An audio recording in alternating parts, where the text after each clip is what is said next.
Salut à tous, encore, nous sommes là pour un nouveau podcast Mentalité martiale avec Rémi, donc que vous allez connaître pendant la discussion, donc ça fait plaisir, merci beaucoup Rémi. Merci à toi pour l'invitation, c'est un honneur pour moi voilà, d'être parmi vous. C'était un peu difficile de trouver une date, bon, mais c'est normal, donc on a tous la vie qui est comme ça. Toujours derrière l'écran, Ruben, chaîne Chaos Suisse. Avant de continuer, pour nous aider, si vous pouvez vous abonner, partager, c'est bien. Je vous remercie. Ok, donc Rémi, si je dis pas de bêtises, c'est un des pionniers de la boxe thaï à Genève. Donc si tu peux commencer pour présenter un peu comment tu as commencé la boxe thaï, voilà. Un petit peu mon parcours avant. Voilà, tu fais comme tu veux, tu peux. Voilà. Bah alors, pour faire très vite sur le parcours, je m'appelle Rémi, comme il l'a dit. Pour ceux qui ne me connaissent pas, j'ai 55 ans. Donc, j'ai commencé le sport de combat à l'âge de 6 ans. J'ai fait d'abord du karaté, un peu de boxe anglaise, du kickboxing. Après, bien sûr, de la boxe thaï. Après, exclusivement de la boxe thaï. Et donc, tout ça à Genève. Alors, tout ça à Genève, sauf la boxe thaï, parce que à l'époque, quand j'ai découvert la boxe thaï, ça n'existait pas du tout à Genève. Au fait, quand j'ai commencé le sport de combat, il y avait très peu de choix. C'est où vous faisiez de la boxe anglaise, qui était pas encore très très populaire. Moi, j'ai commencé l'anglaise, j'avais 12 ans, 12-13 ans. C'était pas encore super populaire. C'est devenu vraiment populaire avec Mike Tyson, avec Rocky. Quand il y a Rocky 3, moi je faisais de l'anglaise. Quand il y avait Rocky 3 qui était venu, j'étais dans un petit club, on était 5 ou 6. Et tout d'un coup, ils ne savaient plus où mettre les gens. C'est un phénomène qu'il y a eu un peu dans beaucoup de sports de combat par la suite. Donc voilà, à Genève, donc, vous aviez ça, vous aviez le full contact qui était super à la mode.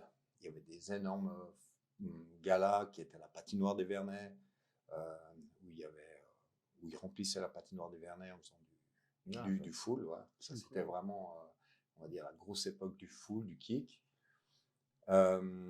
Et puis, donc après, il y avait des sports un peu plus martiaux. Il y avait vraiment le judo, le karaté, un petit peu de kung-fu, Viet Vo Dao, un petit peu plus tard. C'était un peu tous les choix que vous aviez. Donc, un peu tout le monde a commencé, je pense, tous les gens un peu de ma génération, ils ont commencé à peu près avec les mêmes bases. Donc, vous n'aviez pas vraiment de choix. Donc, moi, karaté d'abord. Après, j'avais envie d'améliorer mon pied-point. Donc, pardon, le karaté quoi, Shotokan? Shotokan, ouais. Alors, à Genève, il y avait surtout le Shotokan.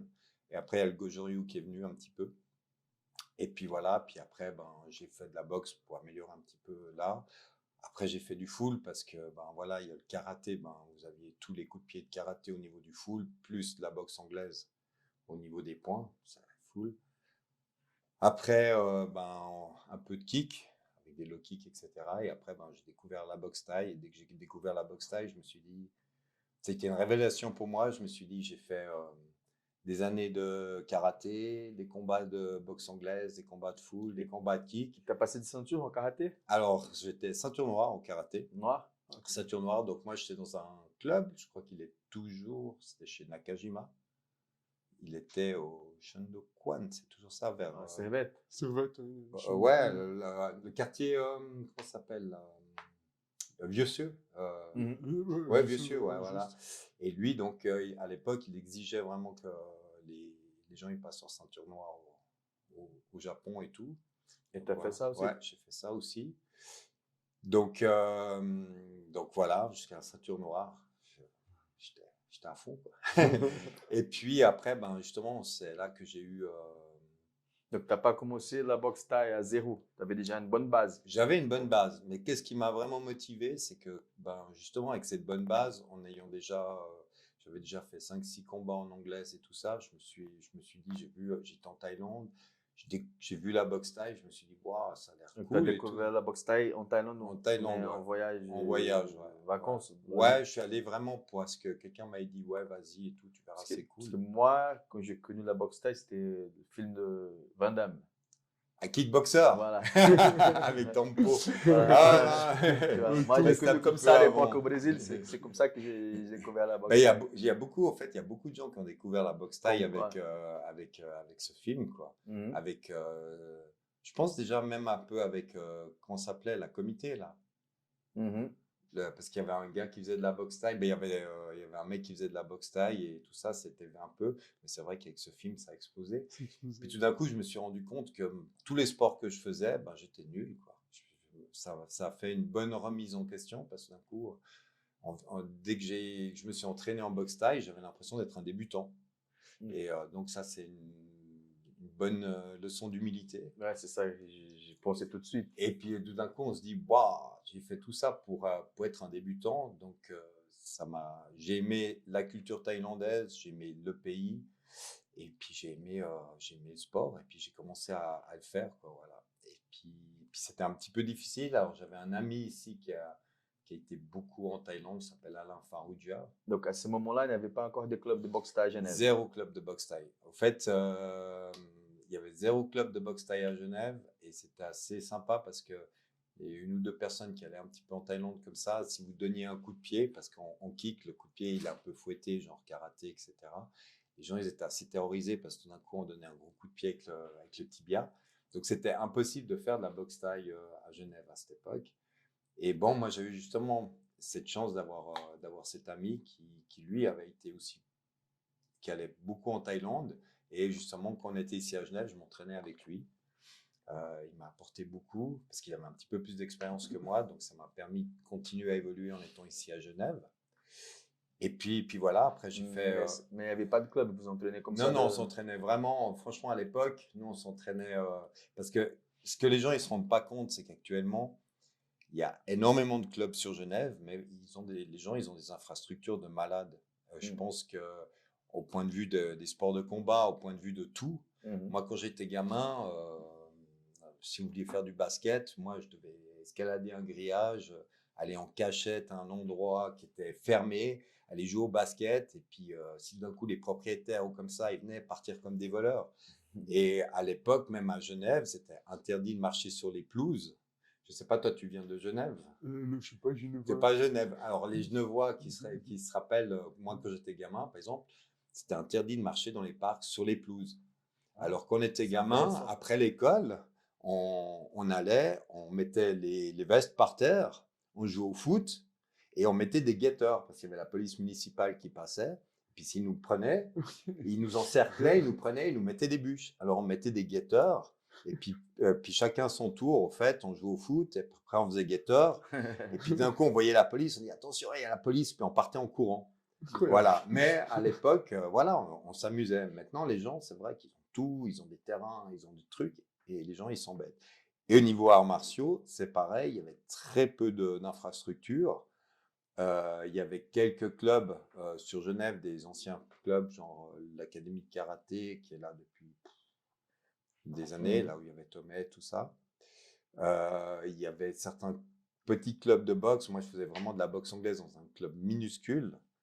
Le club où il y a Erdal actuellement, ça à l'époque ça s'appelait l'Esquive Boxing Club, qui est un petit club d'Italiens, hein, mais vraiment c'était des Italiens qui donnaient des cours en chemise avec le pantalon de costard et qui venaient regarder puis qui te faisaient faire des gauches pendant. Tu allais faire de l'anglaise, tu faisais du physique, puis après tu faisais 1 heure de gauche et tu rentrais chez toi.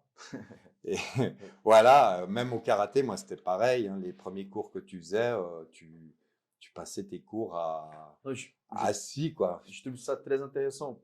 Comme tu as dit, tu avais déjà une bonne base, entre guillemets. Je pense que tu avais vraiment une bonne base. Mais quand tu as découvert la boxe thaï, ouais, c'est pas ça. Il faut que je dis ça parce que mon professeur de judo au Brésil, il a fait pareil. Il était ceinture marron de jiu-jitsu brésilien et judo. Et quand il s'entraînait dans un club plus orienté vers le jiu-jitsu brésilien. Et quand il était dans un club de judo, il a compris que son niveau ne correspondait pas à ce qu'il pensait, tu vois. Et là, il a recommencé tout le judo presque à zéro. Et après, il a oublié un peu le JB. Il a fait que du judo. Du coup, c'est intéressant. Je connais des cas comme ça aussi au Brésil. Au contraire aussi, les gens qui commençaient par le judo, après le JB.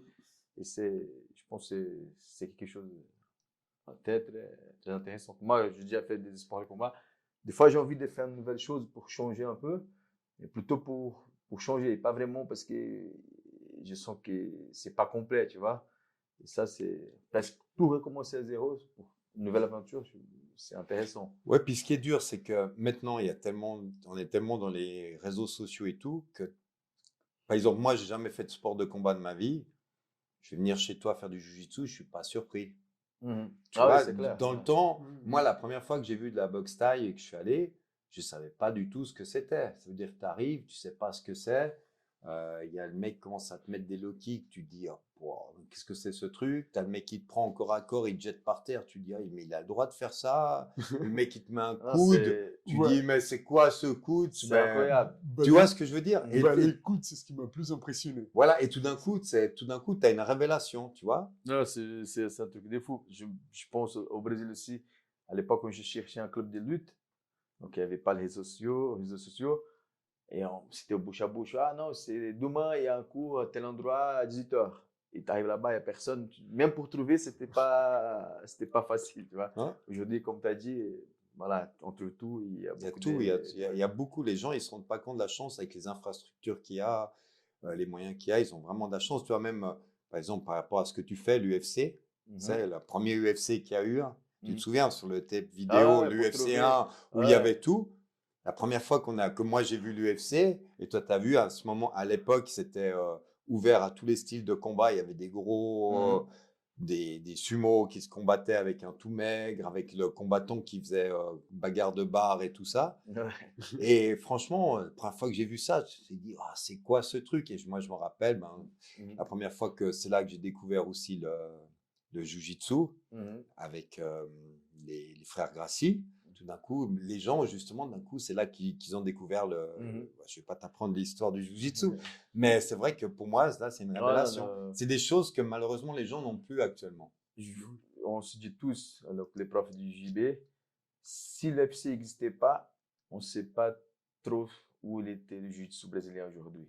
C'est l'UFC Qui l'a ouvert, ouais, oui. qui a montré au monde le JB, Oui. ça c'est sûr. Parce que le premier à avoir fait un peu de sol, montrer le sol, c'était Bruce Lee. Mhm. Qui a fait, je crois que c'était le jeu de la mort, ou je sais plus où où il est sur l'île, là, je sais plus le titre, où il fait une clé de bras et tout ça. Où il fait une clé de bras, il fait une armlock et tout. Donc déjà là, tu voyais ça, tu disais, bon, après c'était Bruce Lee. Et après, tout d'un coup, tu vois un mec qui est au sol et tout, tu te dis, mais c'est quoi ce truc? Voilà. Mhm. Mais bon, moi à l'époque, moi j'étais à fond sur la boxe thaï. Donc pour revenir à la boxe Ouais, thaï, désolé, ouais, je t'ai coupé. Donc, donc pour revenir à la boxe thaï, donc voilà, donc ici à Genève, il n'y avait rien. Donc moi, après, j'ai fait. Et sur l'histoire de Genève, c'est ce que tu voulais savoir, l'histoire de Genève sur la boxe thaï. Donc moi, je te coupe vite fait, oui, donc je pense que ça va être très intéressant pour tout le monde, parce que c'est toujours bien de savoir comment ça a commencé. Et je pense que c'est intéressant. Moi, j'avais une certaine curiosité et je pense que les gens qui vont voir, Moi, je suis ça très va, curieux d'ailleurs. ça va Donc, être ouais. cool. Ouais, et puis avant de dire ça, oui, aussi les gens, ils se rendent pas compte maintenant, par exemple, même les combats, dans le temps qu'on voulait faire un combat de boxe thaï, ben, il n'y avait rien, quoi. Ici en Europe, il n'y avait rien, donc les gens devaient être en Thaïlande. Après, en Thaïlande, on prenait un peu ce qu'il y avait et tout ça. Donc les gens, ils se rendent pas compte maintenant la chance qu'ils ont avec toutes les opportunités dans tous les sports, toutes les organisations qui sont faites pour les débutants et tout. Donc Ah oui, c'est clair. Ouais. ça c'est vraiment bien. Donc sur Genève, ce qui Voilà, intéresse tout le monde, voilà. sur Genève. Alors moi j'ai ouvert mon club parce que euh, à un moment j'ai des gens qui m'ont demandé, qui faisaient un peu du full et qui faisaient du kick comme ça, et puis qui m'ont vraiment demandé de les entraîner. Ils Et à m'ont cette dit, époque, tu faisais des allers-retours voilà, je en fais Thaïlande. des allers-retours en Thaïlande et tout. Puis après, j'ai des gens qui m'ont dit, waouh, c'est vraiment bien, qui me connaissaient un peu, qui m'ont vu et tout ça, ou qui tout d'un coup on faisait des sparring parce qu'on faisait des échanges. Puis les mecs qui me disaient, waouh, mais tu fais quoi? Puis moi je disais, ouais, je fais de la boxe thaï et tout. Ce serait possible qu'on s'entraîne ensemble. Ou j'avais un ou deux amis qui faisaient du kick, puis qui m'avaient dit, est-ce que c'est possible que tu m'entraînes pour un championnat, tout ça? Alors après, on a changé un peu leur coup de pied, tout ça. Mhm. Puis là, tout d'un coup, j'ai des amis qui m'ont dit, mais il faut que tu ouvres un club ici à Genève. Donc moi, j'avais commencé comme ça. Donc à l'époque à Genève, Il y avait Laurent de l'Académie de karaté qui donnait déjà des cours Box taille. de boxe thaï. Oui. Il y avait Laurent qui donnait des cours. Mais lui, il a toujours donné 2-3 fois par semaine des cours. Lui, il n'a jamais fait des compétiteurs. Lui, c'était plutôt boxe thaï loisir, on va dire, un peu toute sa vie. Il y avait, à l'époque, il y avait, comment il s'appelle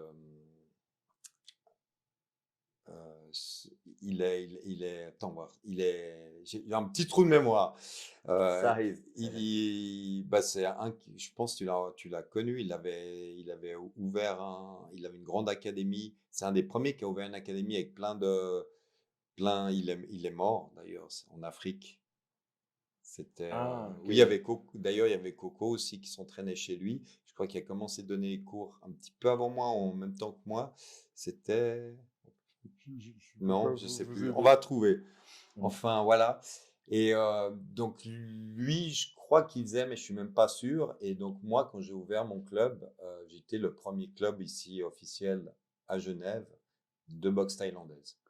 Et quand j'ai ouvert le club à Genève, il y avait 6 clubs dans toute la Suisse.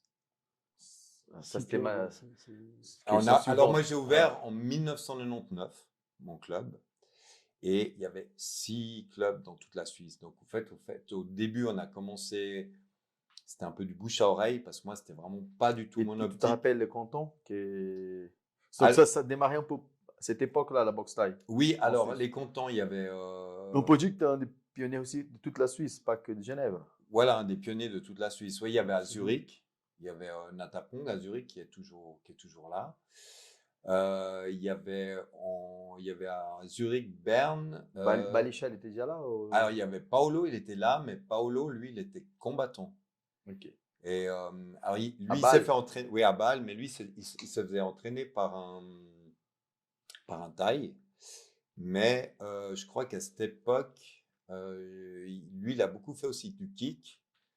Et je suis pas sûr qu'il avait déjà son club. Je crois qu'il l'a ouvert après, je sais pas exactement. Peut-être Balisha, mais Balisha en étant combattant. Mm. Parce que moi, quand j'ai fait pas mal de galas de boxe thaï, ça, on va parler ça après. Et dans le premier gala de boxe thaï, il y avait Balisha qui avait fait un combat. Justement, il était venu, il finissait au fait sa carrière de combattant, et là, il se mettait à entraîner. Ok. Donc, il y avait Balisha, et puis il y avait au Tessin.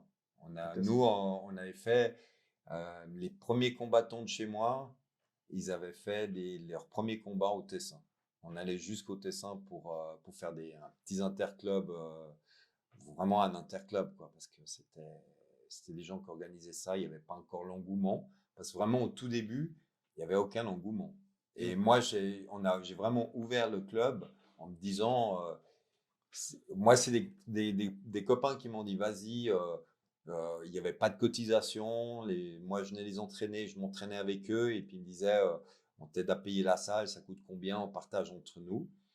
Donc ça, c'est vraiment, je pense pendant 4-5 ans, c'était comme ça. C'est la salle à la rue de l'Avenir. À la salle à la rue de l'Avenir. Alors moi, j'ai commencé à la salle à la rue, au tout début, j'étais à la rue Maunoir. C'est à côté. Ouais, juste avant, en fait, il y avait Briquet qui faisait du kung-fu. Ok. Que je connaissais sa femme et tout, qui louait ma salle. Et au fait, j'avais la salle de Kung Fu. Et une année après, il y a justement Hervé qui est venu parler ici, qui a ouvert le Sambo à côté. Voilà.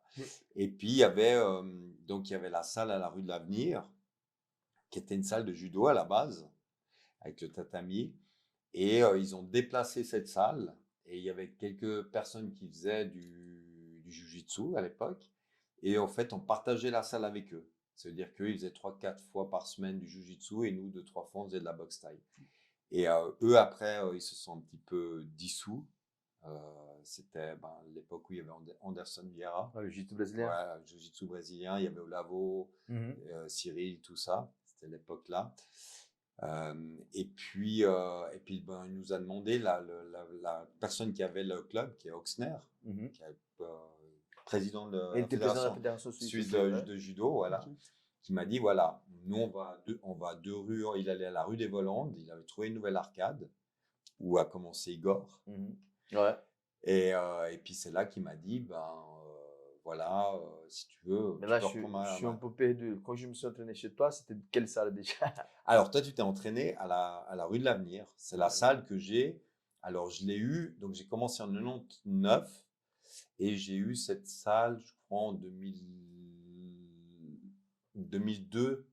Je l'ai eu à plein temps parce que en 1999, je faisais un cours chez Briquet, la salle de Kung Fu, et on faisait un cours à la rue de l'Avenir. Voilà. Puis Ok. après, on a pris un petit peu plus, un peu plus, un peu plus. Pour finir, je crois qu'en 2002 ou 2003 maximum, comme ça, on avait la salle à nous à 100%. D'accord. Donc après, il y avait très peu de monde. C'était pas du tout populaire. Les gens, ils savaient pas du tout ce qu'on faisait. Bon, nous, on faisait vraiment, c'était vraiment plus pour s'entraîner entre nous. Après, il y a eu le film qui est sorti, qui s'appelle beaucoup trop de mémoire. Hein. Ça, c'est là, j'ai les coups. Hein. Comment il s'appelait Lequel? Avec Van Damme, là, le kickboxing. Non, c'était le film thaïlandais là. Euh, Hong Bak. En bas. En bas. Il y a Ouais. Hong Bak qui est sorti et ça m'a fait du Rocky 3. C'est-à-dire du jour au lendemain, la salle, on est passé à 10 personnes qui s'entraînaient comme ça, à des gens qui venaient, tout le monde voulait faire de la boxe thaï. Et il y avait aussi à cette époque, il y avait pas mal de gens qui faisaient de la boxe chinoise chez Pierre Hartmann, qui a aussi été là un des premiers. Et tout d'un coup, il y a pas mal de gens qui faisaient de la boxe chinoise qui se sont dit, c'est bien ce qu'on fait en boxe chinoise, mais la boxe thaï, c'est comme la boxe chinoise, mais pas tout à fait, différente, et qui ont peut-être des choses qu'ils aimaient dans la boxe thaï, qu'ils ne retrouvaient pas dans la boxe chinoise. On a eu beaucoup de gens qui faisaient de la boxe chinoise au début, qui sont venus faire de la boxe thaï. Donc voilà, et après, mon club, il a Parce que été assez quand populaire. je me suis entraîné chez toi, je m'appelle, il y avait beaucoup de monde. Ah oui, à un moment, Il y avait beaucoup de monde. on avait beaucoup, Je on sais avait pas beaucoup de si monde. je sais pas si c'était, on va dire comme ça, la belle époque de ton équipe de compétition. Mais je me rappelle, comme je disais tout à l'heure, il y avait des bons compétiteurs et beaucoup de monde sur ta tenue, je m'appelle. Toi, t'es venu en quelle année? Je suis venu en 2004, mais après, je suis rentré, voilà, 2004, mais je faisais des allers-retours au Brésil.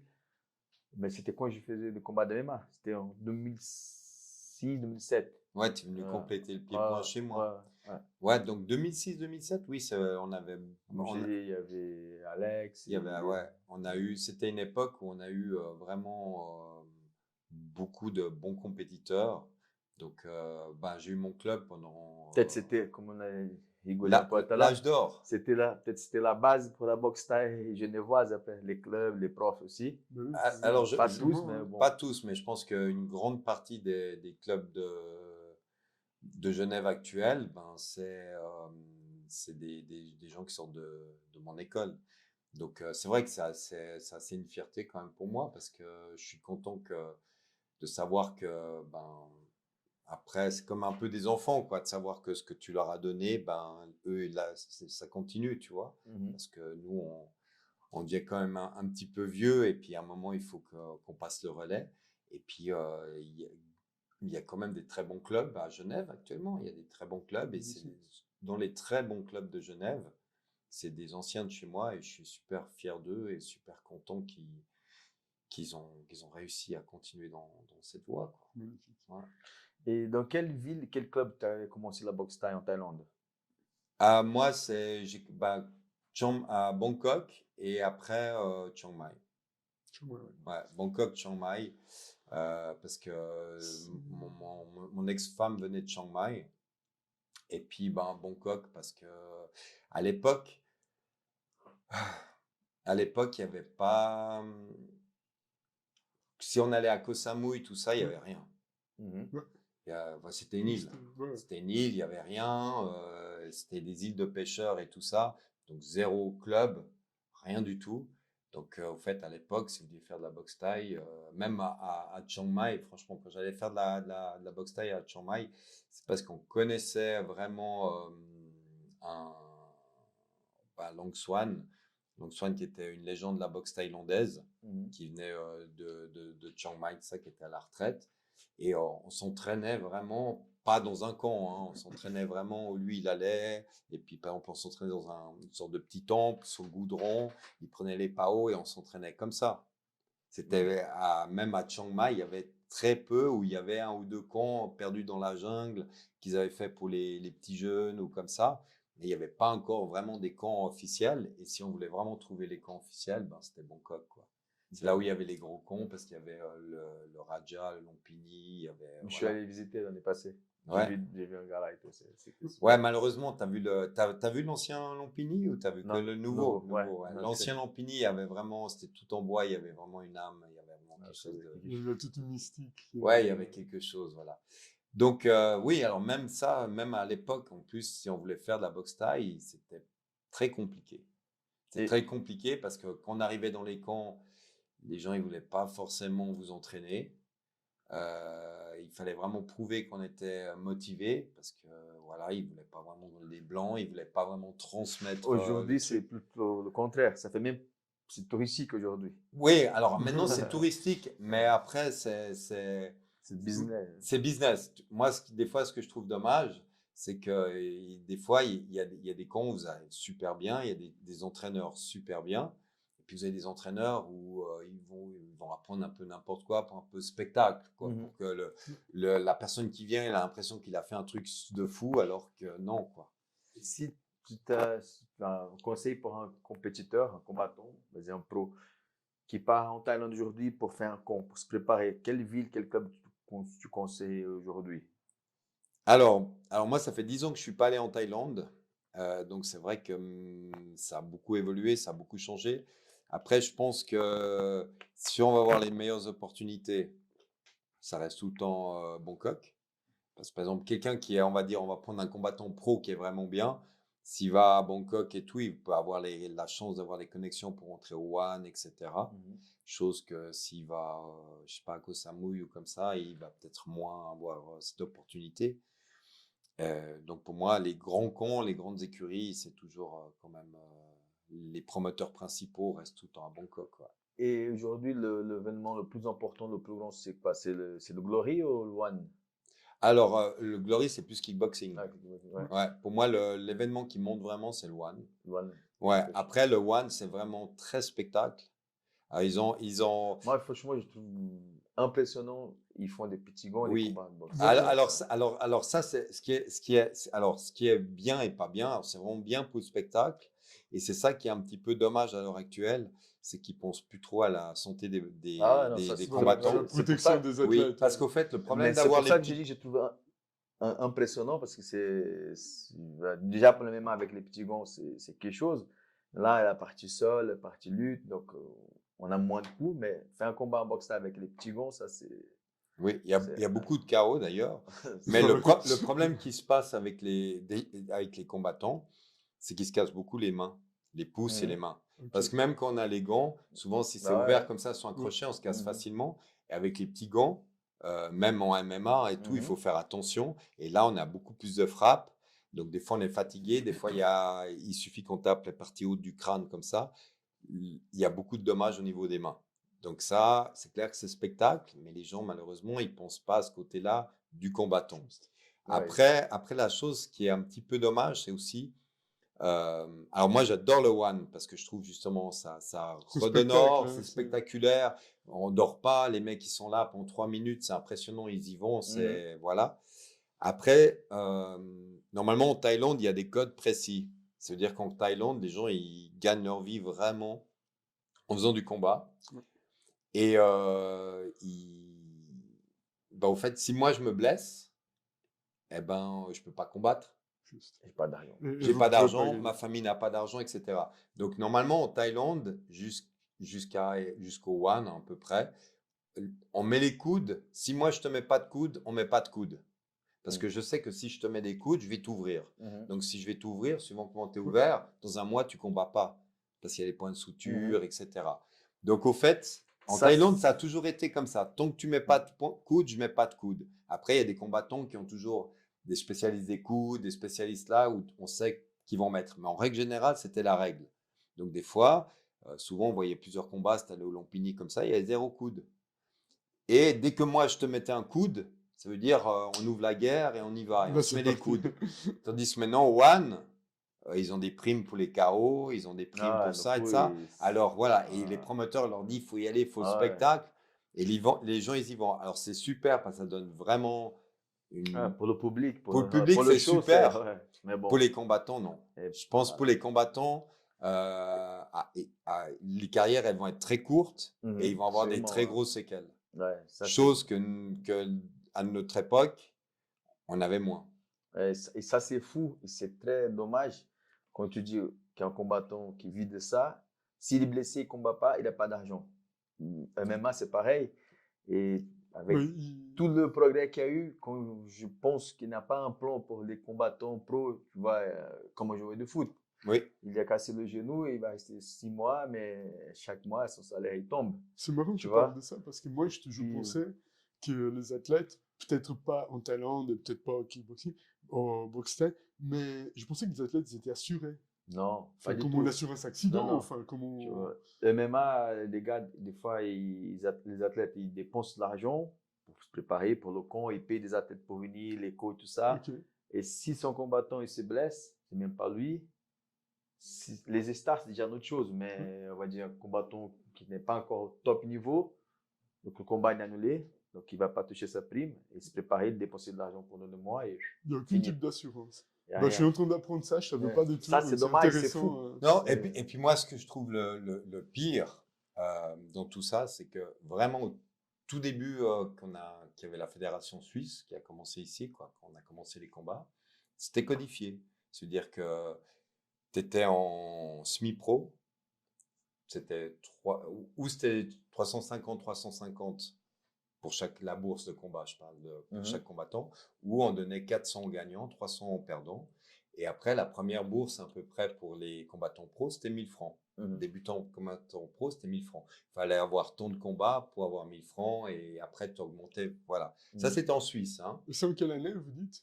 Alors, ça, c'était vraiment dans les années, il y a au moins 15-20 ans en arrière. Et Quoi. tu sais à peu près, par exemple, un combattant en Suisse qui va faire son premier combat pro, combien il touche, il Ah, démarre un peu ici, aujourd'hui? actuellement, Ouais. Je pense que ici, c'est un peu, on va dire, c'est un peu comme un MMA et tout ça. C'est un peu on fait le marché comme les marchands de tapis, tu vois. Je pense qu'il y a des combattants pros qui doivent aller dans des organisations et ils gagnent 200 francs et ils sont contents, quoi. Et on va leur dire, tu as de la chance d'être dans notre organisation, tu vas avoir de la visibilité, tu vas avoir ci, tu vas avoir ça. Et le gars, il va pour 200 francs. Et ça, je trouve, pour moi, ça me rend vraiment triste de savoir que, au fait, au lieu d'avoir, parce qu'il y a 15-20 ans, 1000 francs, c'était pas grand-chose, mais c'était énorme par rapport à 1000 francs maintenant, tu vois. Et puis, je trouve ça vraiment dingue qu'à l'heure actuelle, il y a tellement, en fait, de combattants actuellement, il y a tellement de pros qui sortent de je sais pas où, de ceintures qu'on sort de je sais pas où, qu'il y a une dévalorisation des gens. Et moi, par exemple, moi, j'ai eu un combattant de chez moi, par On dit exemple. ça un peu au marché de MMA, on dit un peu qu'il est prostitué, on va dire comme ça. Exactement, c'est ça. Malheureusement. C'est ça. C'est le mot. Non, c'est ça. Après c'est ça. Après, les gens, ils disent, ouais, mais si tu combats à mon événement, derrière, tu peux avoir ça. Alors, le gars, il se dit, bon, peut-être Et ça. puis, la victime, pour de vrai, c'est les combattants. La victime, c'est les Parce combattants. qu'ils n'ont pas vraiment le choix. C'est ça ou rien. Donc après, il va toucher 200 balles, mais peut-être s'il met un joli KO, ça donne la visibilité, peut-être qu'il peut aller plus loin. Voilà. Il n'a pas vraiment le choix. Il n'a pas vraiment le choix. C'est dommage. Et ouais, c'est vraiment très dommage. Et je trouve ça triste qu'actuellement on soit dans des zones comme ça. Et par exemple, moi, j'avais un combattant qui a été champion du monde. Donc lui, il a gagné. Alors, moi, j'ai eu 2 combattants qui ont gagné les ceintures en Thaïlande. On va dire que je suis le seul club en Suisse à avoir eu ça. Hein. Il l'a gagné au Raja, qui est Alex, que tu as connu. Karl, il l'a gagné à l'anniversaire de la reine. Alors, Karl, il a été champion du monde, etc. Et il avait arrêté sa carrière suite à sa ceinture. Et 3 ans après, on m'appelle pour une grosse organisation. Les mecs, ils m'appellent, ils me disent... En Suisse? C'était en France, une organisation de France. Et ils m'appellent, ils me disent, voilà, on a un gros tournoi, machin, tout ça, ça va être télévisé, un truc de fou. Je connais déjà... Je veux avoir Karl parce qu'il a été champion du monde. Moi, je l'avais vu à l'époque en Thaïlande et tout ça. C'est Emily, Karl Emily. Non, c'est pas Karl Emery. Ok, non, ok, non. ok. Je pose la question Non, pas parce que Karl je sais Emery. pas. C'est Karl Wirtz, on va donner Karl ça. Wirtz, Karl ok. Wirtz, Karl de mon club. Non, Karl Emery, lui, c'était plus full contact. Fukuda, ok. Oui, lui, il a vraiment été full contact. Lui aussi, c'est un des pionniers ici à Genève. Euh, aussi au niveau de l'ouverture des clubs, mais lui, c'est plus full contact. Ok. Et donc, il me dit ça, puis moi, je lui dis, bah, T'as écoute, vendu. il m'a vendu le truc, voilà. je Après, connais. moi, je l'appelle, je lui dis, écoute, lui s'entraînait toujours, mais pour le plaisir. Je lui dis, écoute, ça te dirait de refaire un fight et tout, t'es pas trop vieux et tout, juste pour le fun, ça passe à la télé, un gros truc. Puis il me dit, ouais, écoute, moi, ça me dirait bien de faire encore un gros truc comme ça, de faire vraiment encore une préparation et tout ça et tout. Ce serait vraiment cool et tout. Je dis au gars, ok, on y va, tout. Je dis, c'est quoi les conditions, les bourses et tout. Là, ça commence. Le mec, il me dit, non, non, mais il n'y a pas de bourse. Je lui dis, comment il n'y a pas de bourse? Il me dit, non, non, alors, le vol, le déplacement, ça vos frais. On vous paye l'hôtel. Je ne sais pas quel hôtel, il nous payait l'hôtel. Et le combat, on ne paye pas. Je dis, mais attends, le mec, il est champion du monde. Tu me dis que c'est un gros truc à la télé et tout. Tu me payes, tu veux pas me Mais c'est payer? lui qui t'a appelé. Et c'est lui qui m'a appelé, qui voulait absolument Karl. Et puis là, je lui dis non. Il me fait oui, mais ça va être retransmis en direct à la télé. Ça va te faire de la visibilité, une pub d'enfer. Je lui dis, mais lui, il est en fin de carrière. Il fait un combat pour le fun. On s'en fout de la visibilité. Moi, je suis passé à la télé avec mes combattants. Ils ont passé plusieurs fois à la télé, tout ça. Franchement, on s'en fout. Nous, le combattant, comme tu dis, il a besoin de se préparer. Ouais. Il a besoin d'aller voir un ostéopathe. Il a besoin de dépenser plus d'argent peut-être dans la nourriture, dans les compléments, dans plein de choses. Peut-être il doit prendre une semaine de vacances. Ça lui coûte de l'argent. Il se blesse. Il doit payer un médecin. Il doit tout ça. On va pas faire un truc à la télé et tout ça. Alors maintenant, ils font des organisations comme ça. Alors après, c'est clair qu'il y a des gros tournois qui ramènent de l'argent. Mais je pense que c'est la même chose que l'UFC et tout ça. C'est vraiment les mecs qui sont au top, qui gagnent plein d'argent. Et les autres en bas, ils payent pour aller combattre. Les amateurs et ceux qui sont plus amateurs, eh ben, ils payent rien du tout, mais ils gagnent rien du tout. Ou ils gagnent, comme tu as dit, ils doivent se prostituer pour gagner. Et ça, je trouve, c'est vraiment triste. Mais c'est aussi le problème qu'il y a, c'est qu'actuellement, il y a tellement de clubs, il y a tellement de combattants, tout le monde est professionnel, tout le monde est champion du monde, tout le monde a un super bagage, qu'il n'y a plus vraiment de valeur. Parce que la boxe thaï, c'est les amateurs, semi-pro et pro. Exactement, ouais. Tu sais, ça, juste pour. Moi, j'ai eu la chance, parce que moi, je ne pensais pas. Au Brésil, à l'époque, la boxe thaï, mais c'était plutôt. Les pionniers, c'était la chute box. Oui, la chute au box. Mais c'était plutôt les anciens ceintures noires de taekwondo qui sont Mhm. lancés la boxe thaï. Et comme il y avait cette tradition de ceinture taekwondo, ils ont toujours gardé. Ceinture noire, ça existe au Brésil, ceinture noire de boxe thaï. D'accord, ouais. Et moi, quand je suis arrivé ici, je me suis, je sais pas, j'ai regardé beaucoup Kawan Eurosport à l'époque, tout ça. Et je ne voyais pas de ceinture. Je disais, et après, j'ai compris, c'était amateur, c'est pro. J'ai foutu la gueule de mes potes au Brésil. Je dis, c'est pas pour si arriver en Europe avec les ceintures, il ne faut pas le faire. Et je regardais les combats et tout. Je disais, écoute, tu vois, pour eux qui faisaient de la boxe thaï, ils n'avaient pas la même chose que moi. Moi, j'étais le MMA, mais j'ai bien aimé. Et puis, j'ai eu la chance, j'ai fait un stage une fois chez toi avec Bukao. Bukao, oui. Je me rappelle, il était là. Quand j'ai ouvert la photo, mes copains et tout, ils disaient, non, c'est pas vrai. Je dis, oui, regarde, vous êtes dans un autre monde, tu vois. Machine. Ouais, c'était vraiment une chance pour moi. J'ai regardé. Et pour toi, c'était qui le meilleur combattant de boxe thaï de tout le temps? On va faire comme ça, un Thaïlandais et un non-Thaïlandais. Ouh, difficile. Alors, moi, j'aime beaucoup, c'est les combattants plutôt des années 80-90, on va dire. Moi, j'aimais bien un, il n'était pas très connu, mais c'était un de top là qui était poids lourd. Je crois que c'était biélorusse, Red Scorpion. Ah, Ignashov.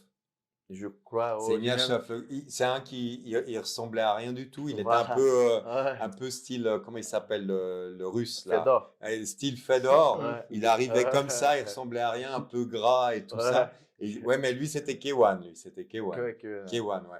Mais Ignashov, après, alors, ça serait peut-être bien, parce que tu es là et tu es un spécialiste dans le domaine, bah, de nous expliquer un peu la différence entre le Muay Thai et le K1, parce que bah, Je l'ai nous demandé, avons tendance à... je l'ai demandé encore plus, parce que peut-être qu'il y a des gens full contact, kickboxing, K1 et boxe Thai. Vite fait les. Alors, on va vite faire les choses. Ouais. Et très important, parce que j'ai encore des gens qui me demandent ça, quelle est la différence entre le Muay Thai et la boxe Thai? Je vais penser ça.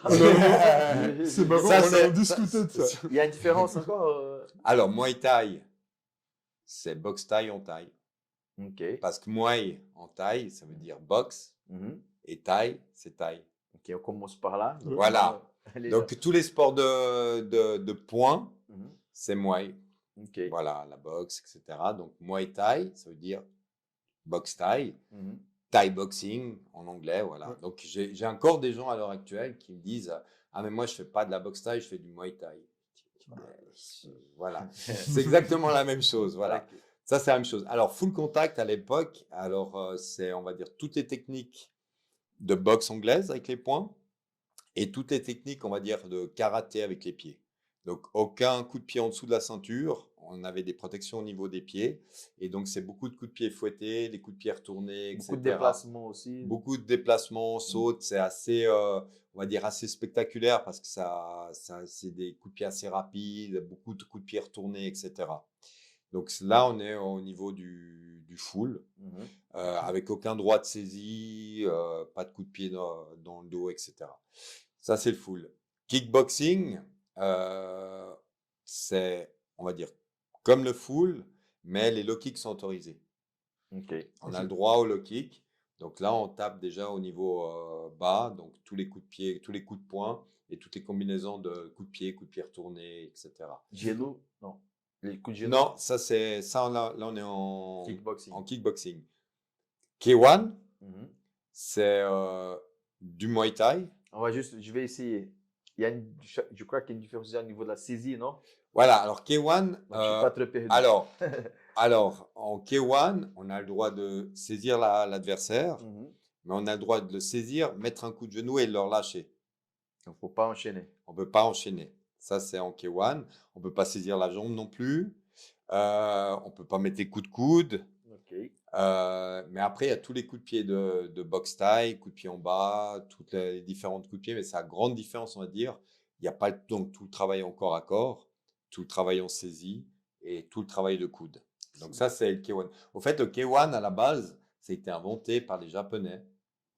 Parce qu'à l'époque, au fait, le grand rêve des Japonais, c'était de battre les Thaïs. Parce qu'il y a toujours une rivalité, parce qu'il y a beaucoup de Thaïs qui enseignent au Japon. Mhm. Ok. D'ailleurs, j'ai eu un de mes élèves qui a une belle académie que je salue au passage, s'appelle Christophe Pruvot, qui a aussi été numéro 1 du Japon et champion du monde, qui s'entraînait aussi chez moi.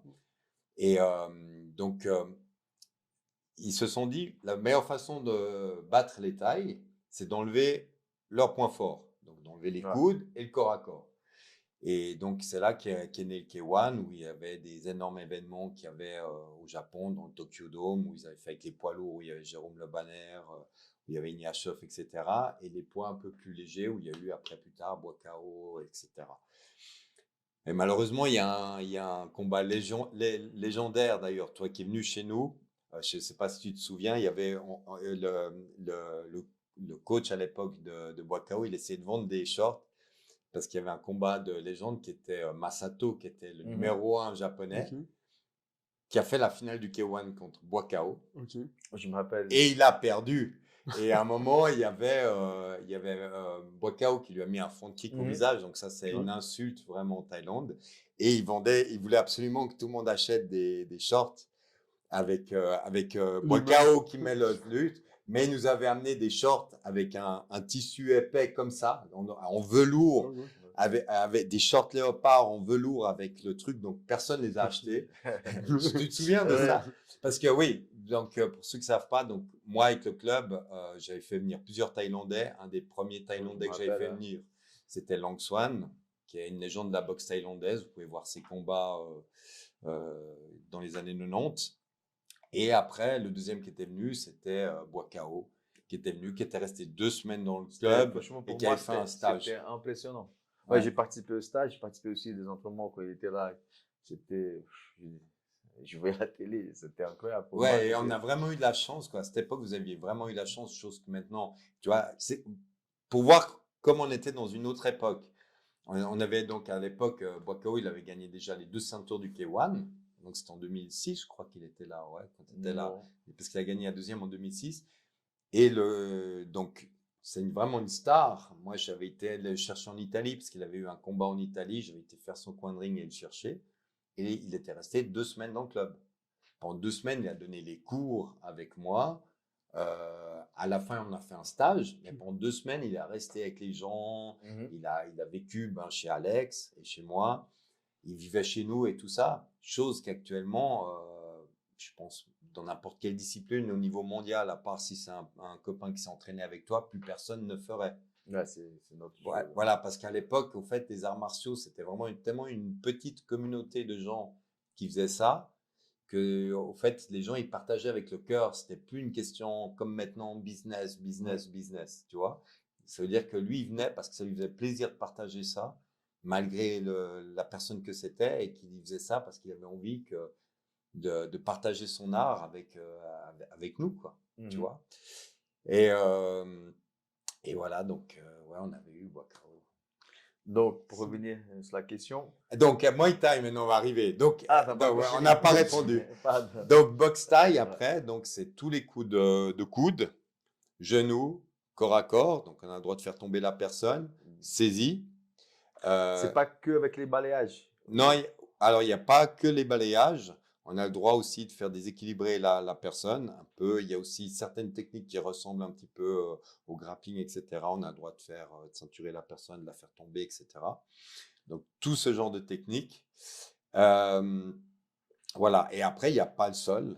Parce que si on va venir dans l'historique de la boxe thaï, qui vient de Moïboran, c'est vraiment, on va dire, c'est dans le temps, les Thaïs, eux, ils avaient 2 épées et ils étaient sur les champs de bataille. Donc, ils étaient en guerre avec la Birmanie à l'époque, les Thaïlandais.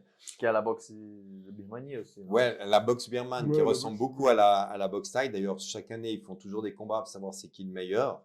Donc, les Thaïs disent que c'est nous le meilleur, les Birmans ils disent c'est nous le meilleur. Donc, la boxe birmane, la seule différence qu'il y a, ils ont des coups de boule en plus. Encore? Ouais, Encore, ils non? mettent des coups de boule en plus.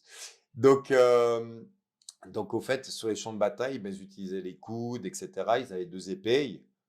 Et puis, c'est vrai que quand on tombait au sol, ben, il va pas vous faire une clé de bras, le mec, il vous plante et puis on va voir le suivant, quoi. Mhm. Si on est au sol, il fallait vraiment se relever.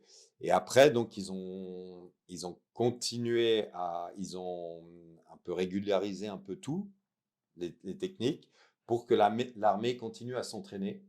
Et au début, c'était vraiment réservé à l'armée. Ils s'entraînaient et c'est là qu'ils ont commencé à faire des entraînements, à faire le ring pour que les combattants, pour que les soldats, en fait, ils se battent entre eux en dehors des périodes de guerre pour pour qu'ils puissent être aguerris au combat Mhm. et que ça soit le plus proche possible de la réalité. Et là, ils ont mis des règles.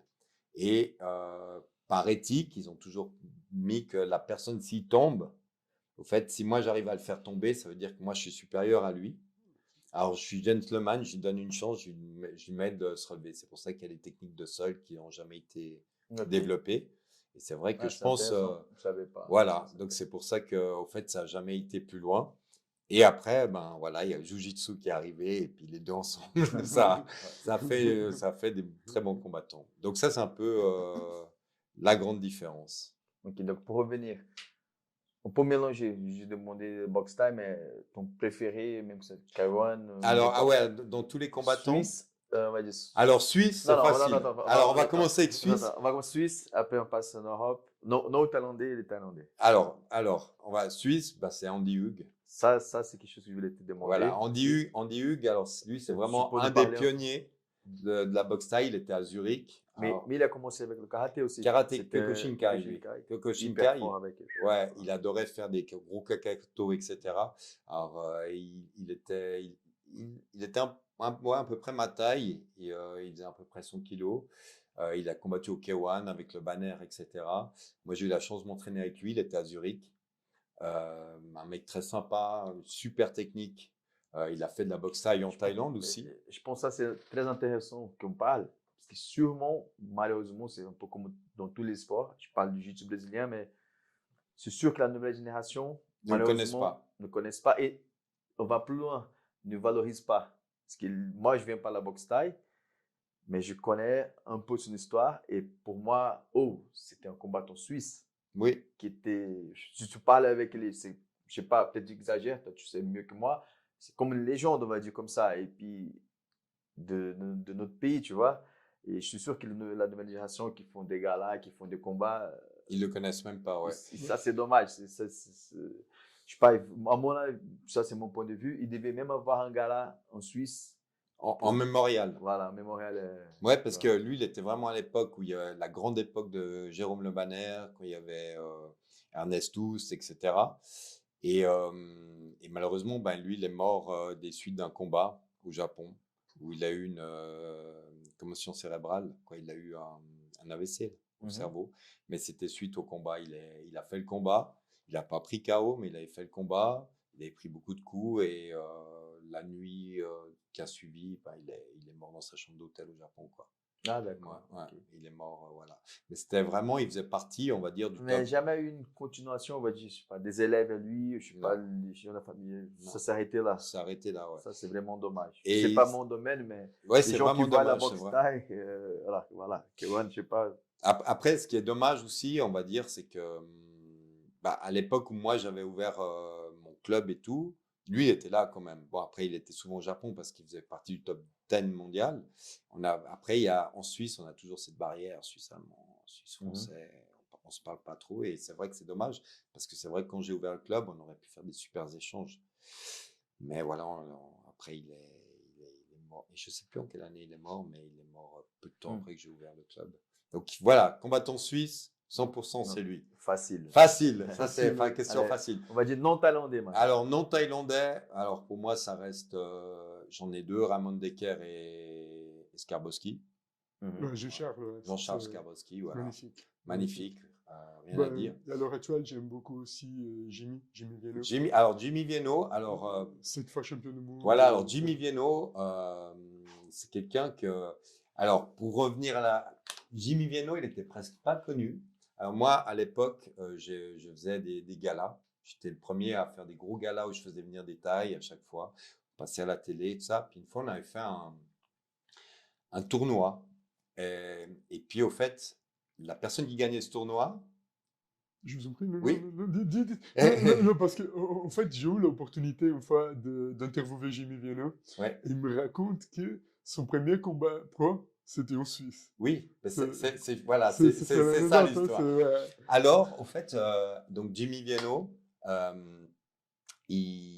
donc je faisais un tournoi, et le vainqueur du tournoi, il avait une possibilité de combattre au Thai Fight. Ok.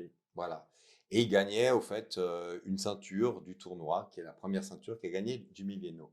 Donc j'avais mes 4 combattants. 2 semaines avant, j'ai un combattant qui se blesse. Et là, tout d'un coup, je me dis, ouah, qui c'est que machin. Et puis là, tout d'un coup, je ne sais pas comment, de fil en aiguille. C'était un tournoi à 4. Voilà, donc il y avait un gala et on a fait un tournoi à 4 parce qu'à l'époque, il y a une Le époque, vainqueur est. voilà, on faisait beaucoup, il y avait 4, et puis au fait, vous faisiez demi-finale, finale. Et puis le vainqueur, eh ben, il gagnait, comme il faisait au K1, où il faisait 2 combats dans la soirée, le vainqueur avait, et il faisait pas mal de tournois comme ça, où par exemple, vous aviez, je sais pas, 5-6 000 francs à gagner. Alors c'est le vainqueur qui gagnait ça, le deuxième avait une bonne bourse, et les 2 derniers, ils avaient une bourse un peu moindre, mais ça, tout le monde pensait gagner, donc aller dans ces tournois. Et donc Jimmy Vienno, moi tout d'un coup, il y a quelqu'un que je connais, avec qui je me suis entraîné, donc lui, il vit en Thaïlande et tout. Et il y a son fils qui m'appelle, parce que son fils, lui, vit en France, un Français. Et donc lui, il fait des stages de boxe thaï, il fait entraîneur de boxe thaï. Le mec, il m'appelle, puis il me fait, ouais, écoute, j'ai un super combattant pour toi, pour le tournoi. Je lui dis, c'est qui? Il me dit, c'est un petit jeune. Je lui dis, non, mais il a beaucoup de combats. Non, non, il commence pro et tout, mais tu verras. C'est une machine. Il faut que tu le prennes. Alors moi, je connaissais son entraîneur un petit peu que ça. Je dis, bon, t'es sûr? Il me fait, ouais, fais-moi confiance, tu vas pas le regretter. Moi, j'arrive, Jimmy Vienno, il arrive, il devait avoir 17-18 ans. En plus, cette époque, c'était pas comme aujourd'hui. Ah, c'est qui? Bon, tu mets sur les réseaux. Ah non, non, Voilà. non, non, c'est vraiment le mec Ouais. au téléphone, je lui fais confiance. Jimmy Vienno, j'ai aucune idée qui c'est. Impossible de regarder un de ses combats en vidéo, rien. Moi, j'appelle son père, je lui dis, mais il est bien. Et qui me dit, ouais, écoute, fais confiance à mon fils, prends-le et tout. Je dis, ok, Jimmy Vienno, on va le prendre et tout. Le mec, il débarque. Je vois un petit jeune, très grand comme ça, super timide. Je crois qu'il doit avoir 17-18 ans ou 19 ans, vraiment tout jeune comme ça. Je me dis, oh là là, mais le mec, il va se faire massacrer. Pourquoi je l'ai pris, lui? Et donc, voilà, tac, le mec il arrive, tac, on commence ce tournoi. Il avait combattu contre Kamel Jamel, pas Kamel Jamel. Il a un club maintenant à Lausanne, c'est Jamel, mais je sais plus comment. Enfin bref, il a un club à Lausanne, très bon combattant, super bon. C'est un mec qui venait de Dijon, super très fort en pied-point. Mec, il lui casse le bras. Jimmy lui pète le bras. Le gars, premier round, il se fait casser le bras, le mec il continue, ça fait un peu comme le banner, il doit arrêter. Deuxième, bras cassé. Mais les deux, il a cassé les deux os. Moi j'étais là, wow, c'est quoi ce gars? Et donc du coup, il a gagné mais il a gagné ultra facilement le gala. Moi j'ai dit, mais c'est qui ce gars, il sort d'où? Je lui ai dit, mais là, ton gars là, wow. Et après ça, il a été au Thai Fight. Je crois qu'il a gagné son premier combat au Thai Fight. Je suis pas sûr. Mais il a été au Thai Fight. Puis après, il a fait la carrière qu'il a fait. Ben, à l'heure actuelle, il est, pour ceux qui ne savent pas, il est 7 fois champion du monde, 5 fois champion de France et 5 fois champion d'Europe. C'est vraiment une machine de guerre. C'est une machine de guerre. Et franchement, là, le dernier gala que moi j'ai organisé, qui était en 2018 ou 19, ben lui, il est venu en guest. Il est venu en guest. Il est venu simplement pour soutenir le gala et tout ça. Donc, ça m'a fait très plaisir de le revoir. Et c'est un super combattant, super humble et très, très bien. Nous, normalement, on va l'avoir ici le mois prochain. Ouais. Ouais, Bah, tu pourras lui parler de moi. Non, on fait mieux que ça, t'es le bienvenu. Hein. Ouais, écoute, avec grand plaisir. Il y a de l'espace là. Donc, Ça me fera plaisir j'espère pour lui, ça me fera plaisir de me revoir. Mais je vais le dire parce que je suis en discussion avec lui. Oui, donc, mais tu lui dis et tu verras. Et pendant longtemps, il a montré la ceinture et j'ai une photo, si tu veux, dans les photos que tu veux illustrer, où on voit justement où je suis avec la ceinture et il y a les 4 gars qui font le ceinture avec Jimmy qui est là.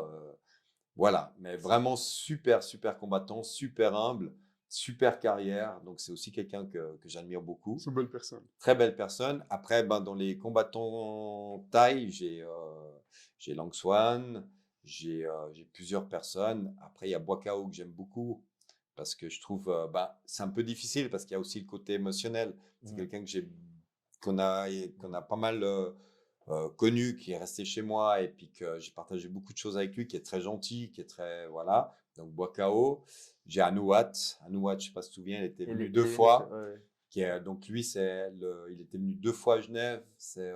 Lui, il avait gagné la Coupe du Roi.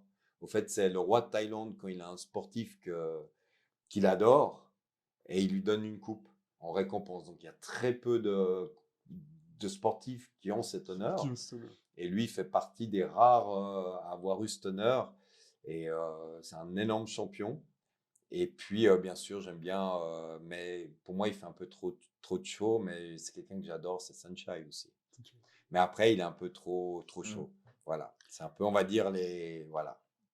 Ok, merci. Et je te demandais avant si tu avais un combattant pro pour partir en Thaïlande, donc quel endroit, et si c'était en Europe. Aujourd'hui, quel pays? Du coup, j'ai un combattant, j'ai pas envie d'en voir en Thaïlande, mais dans un autre club en Europe. Parce que, voilà, je suis pas une espèce de la boxe style, de K1, mais j'ai toujours vu, j'ai entendu l'Hollande, Pays-Bas. L'Hollande, c'est le berceau, on va dire. Voilà. C'est la nation. Voilà. Pourquoi il y a ça en Hollande? Comment ça a démarré? Parce que quand je faisais la MMA, je suis allé 2 fois en Hollande pour faire 2 semaines. La première fois, j'ai presque mourir. Là. Ils m'ont presque tué. C'était un club qui s'appelait Alkmaar Gym. C'était une petite ville. Ils étaient affiliés à Mike's Gym. Donc, franchement, un jour, j'étais en entraînement, le matin, il y a Ernest Houtz qui arrive pour boire un café. Il y avait Melvin Manhoff qui est venu aussi s'entraîner parce qu'il était en train de débuter le MMA. Il venait pour faire du sol. Il y avait beaucoup de Brésiliens qui habitaient ils venaient des États-Unis, c'était l'American Top Team. Ils avaient un partenariat. J'ai un ami, Jésus Escavalcante, il a fait le K1 après. Il a combattu contre Masato une fois et tout. Et donc, je suis allé 2 fois là-bas. Et c'était un truc de fou. Il y avait l'Arménien, Drago. Je sais pas si tu vois qui c'est. Il combattait comme aussi à l'époque. Et puis il y avait un autre aussi, Kais. Il n'était pas très connu. Les gens disaient qu'il gagnait tous les gars-là en Hollande, mais il n'est jamais sorti. Et pourquoi comment ça, pourquoi ça, mais c'est Alors, toujours comme ça encore en Hollande, tu penses? Et pourquoi il y a eu. alors, la Hollande, ça a toujours été une grande nation en pied-point, au niveau kickboxing et tout ça. Après, ben, bien sûr, tu as des pionniers, je pense, comme Raymond Dekker, Mhm. qui était hollandais, qui a lancé un peu le truc. Et c'est vrai qu'il y a eu, je pense, les 2 premiers pays vraiment qui ont été vraiment en Thaïlande, qui ont fait des combats vraiment en Thaïlande à l'anniversaire du roi et tout à l'époque, c'était les Hollandais et les Français. Je pense que c'est les 2 pionniers vraiment européens de la boxe thaï. Et pourquoi eux spécialement? Ben, c'est un peu difficile à dire parce que Il n'y a pas vraiment de raison, peut-être c'est. non, je connais peu l'histoire, mais, euh, mais voilà. Après, il y a dans les pionniers, il y a aussi Bas Rutten, Mhm. mais bon, lui, il est aux États-Unis. Mais je sais pas s'il n'est pas d'origine hollandaise. Moi, j'avais fait un stage avec lui ici, mais je crois qu'il est, je crois, Mhm. sans dire de bêtises, Bas Rutten aussi a fait beaucoup avant le Pancras et tout, il a fait de la boxe thaï, etc. Et voilà, la Hollande, Donc, c'est vraiment. mais Mais c'est toujours, ils ont une très grosse culture de pied-point. D'ailleurs, il y a beaucoup de combats encore maintenant, le Glory et tout mhm. qui est là-bas, quoi. Des grosses organisations, des gros trucs. Et je me rappelle de Badari, Badari, ouais. et il s'entraînait aussi, Mike Jim, à cette Ouais. époque. Il est venu aussi dans le même club. Ouais. Et je regarde. Mais il était encore jeune. Quand on commençait à démarrer sa carrière, c'était un peu connu.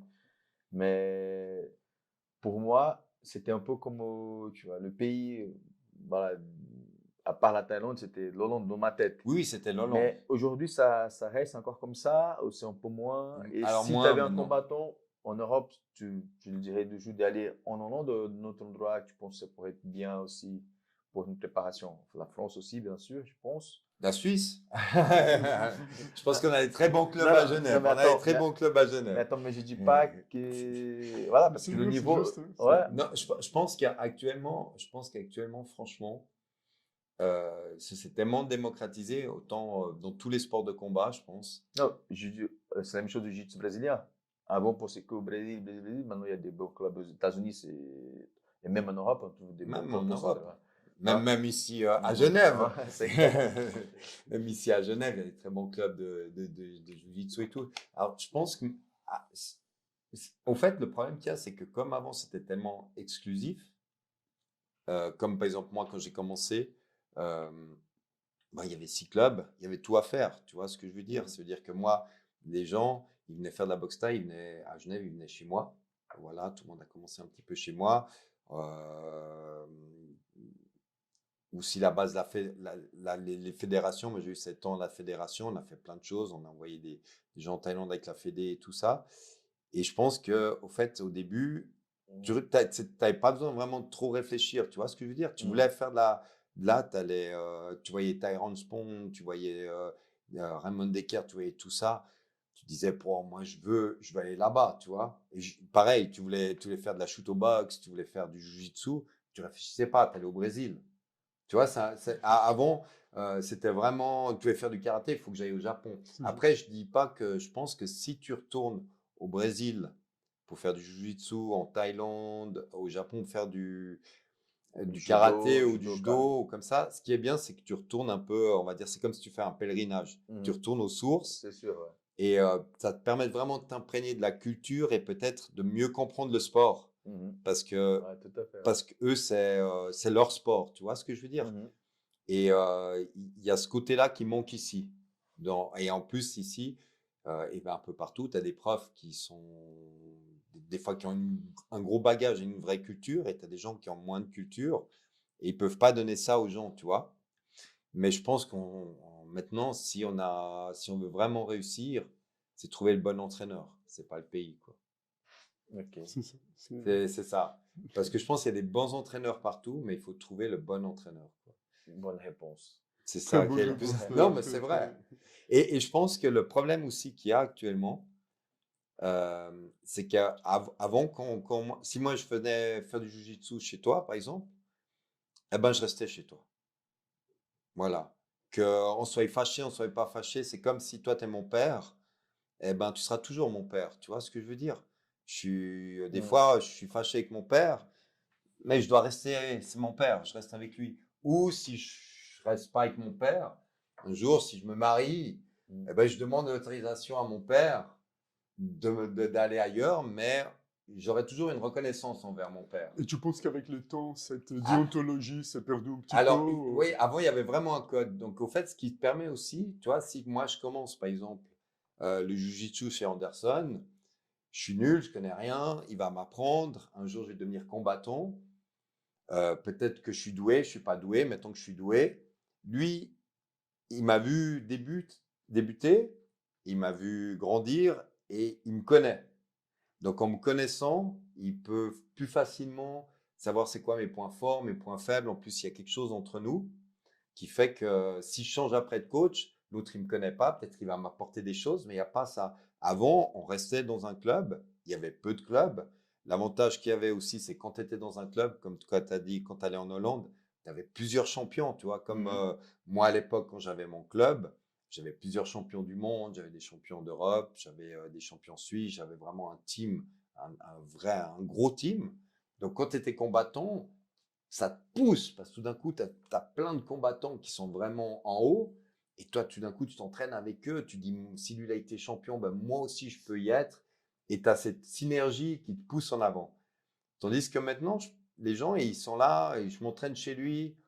Ouais, mais attends, peut-être si je vais chez l'autre, c'est mieux. Et puis lui, il m'a augmenté mon. Là, il me demande 20 francs pour ça. Ouais, lui, il me fait 50 francs moins cher. Je vais chez lui. Et lui, hier, il n'était pas content avec moi. Bah, non. Et moi, je veux combattre. Lui, il me dit qu'il faut que j'attende. Non, je vais chez lui, il me fait combattre. Donc, il n'y a plus du tout cette relation. Et, et les gens, ils s'éparpillent et ils sont pas non plus. Si moi je commence avec lui et puis que toi tu commences avec moi ensemble, nous on grandit ensemble et on s'aide les deux. Mhm. Mais après, si toi t'es plus là, eh ben moi je m'entraîne moins bien sans toi. Tu vois ce que je veux dire? Bien Je sûr. pense, je pense ça. Je sais pas si tu es d'accord avec moi. Je suis pas d'accord, je suis 1000% d'accord. Ah oui. Mais je vais ajouter quelque chose, mais je vais essayer de faire le plus court Ouais, possible. moi je fais long. Hein. Tu sais pourquoi? Parce que ça, c'est un grand débat. Et quand on parle au JJB, j'aime même pas trop parler parce que les gens me disent, ah, c'est un vieux dépassé. Si tu vas, c'est un truc que les gens disent, ah, c'est les vieux un peu fous, c'est fini, la nouvelle génération. Je vais pas dire que c'est mieux ou pire. Donc les gens jugent par eux-mêmes. Mais c'est un truc perdu. J'ai discuté avec Cédric de Sambo qu'on est venu. Mhm. Et je parle avec mes potes, mes copains qui s'entraînaient ensemble à l'époque au Brésil. Et des fois, je demande, je pose des questions, je envoie un message. Rappelle-nous, sincèrement, on n'a jamais pensé quitter notre professeur parce qu'on était fâchés, parce qu'on était d'accord. Surtout mon professeur du judo, lui, quand il devait serrer la vis, donc c'était quelque chose. Hein, il allait à fond, tu vois, avec les mots. C'était très dur. Je rentrais à la maison, j'étais fâché et tout. Mais le lendemain, j'étais sur tatami et toute ma rage, toute ma colère, je mettais sur mon travail. Tu vois, et pour moi, c'était normal. C'était mon professeur, c'était mon maître. Je savais qu'il voulait le mieux pour moi. Ça s'est jamais passé dans ma tête. Ah, je vais lâcher parce qu'il m'a parlé comme ça, ou parce qu'il y a l'autre là. Donc, aujourd'hui, malheureusement, c'est devenu normal. Donc, tout ça que ça dit, c'est perdu. Mais, et en plus, je vais encore plus loin, malheureusement, la nouvelle génération, ils ne vont pas comprendre. Oui, Tu vois? tu vois, Parce que et on a souvent ça, ouais, la nouvelle génération. Mais nous aussi, nous sommes fautifs dans l'histoire. Parce qu'on n'essaie pas de garder, on sait, bah, moi, en tout cas, dans ma famille, avec mes enfants, je garde ces valeurs. Mais dans la société d'aujourd'hui, c'est perdu. Et quand on dit à la nouvelle génération, entre guillemets, on accepte aussi. Et quand la nouvelle génération qui va voir, ils vont dire, ah, c'est les deux vieux, les anciens, c'est pour ça qu'ils disent ça. Mais c'est dommage. ouais. Je suis tout à fait d'accord avec toi. Et tu vois, moi aussi, ce que je trouve dommage dans la nouvelle mentalité, donc on va jouer les vieux là aujourd'hui. Ah, c'est ça. On va voir des commentaires là. Ah. Vas-y, On est vieux. Tu vois, moi, ce que j'aime pas, c'est que quand on monte sur un ring, qu'on fait un combat, pour moi, c'est un combat contre soi-même avant tout. Je Ça, c'est combats sûr. pas un adversaire. Je me combats moi-même, je combats mes peurs, je combats mes craintes, je me dépasse moi-même. C'est moi d'abord. Bien sûr, j'ai un adversaire qui m'aide à me dépasser, mais c'est moi. Et il y a le respect, parce que je fais un sport. Oui. Donc, celui qui est en face de moi, bien sûr, on va se taper, bien sûr qu'on va tout faire pour gagner, dans les règles. Mhm. Mais c'est un sport. Bien sûr. Maintenant, les gens, ils ont la mentalité, vas-y, tue-le, tu vas le tuer, et tout ça. Ils montent sur les rings, ils vont au combat, dans cette mentalité, on va à la guerre et tout. Moi, quand j'entends ça, des fois, je leur dis, mais non, tu vas pas à la guerre. Tu vas pas à la guerre, t'es pas en Ukraine, là, tu vas aller à la guerre, je te donne un fusil, tu vas là-bas, tu verras ce que c'est la guerre. Là, tu vas pas à la guerre. Et si toi, tu blesses gravement quelqu'un ou tu as un malheur, le mec il est handicapé ou mort comme ça, toi tu vis toute ta vie avec ça. Donc non, tu vas pas à la guerre, non, tu dois respecter ton adversaire. Et C'est je trouve juste. tout ça se s'est perdu. Donc maintenant les gens ils respectent plus leurs professeurs, des fois même les personnes qui s'entraînent avec eux, Mhm. leur adversaire, et je trouve que c'est dommage. Et son adversaire, il n'y a pas de combat. Il ne faut pas oublier ça. Tu Hein? Bah vois. oui. Son adversaire, si on n'a pas d'adversaire, on n'a pas de combat. Si on n'a pas Ça, d'adversaire, on n'a pas de combat. ça, c'est déjà. Et on fait un sport, tu vois, on fait un sport avant tout. Mhm. Bien sûr, c'est un sport de combat, mais on fait un sport.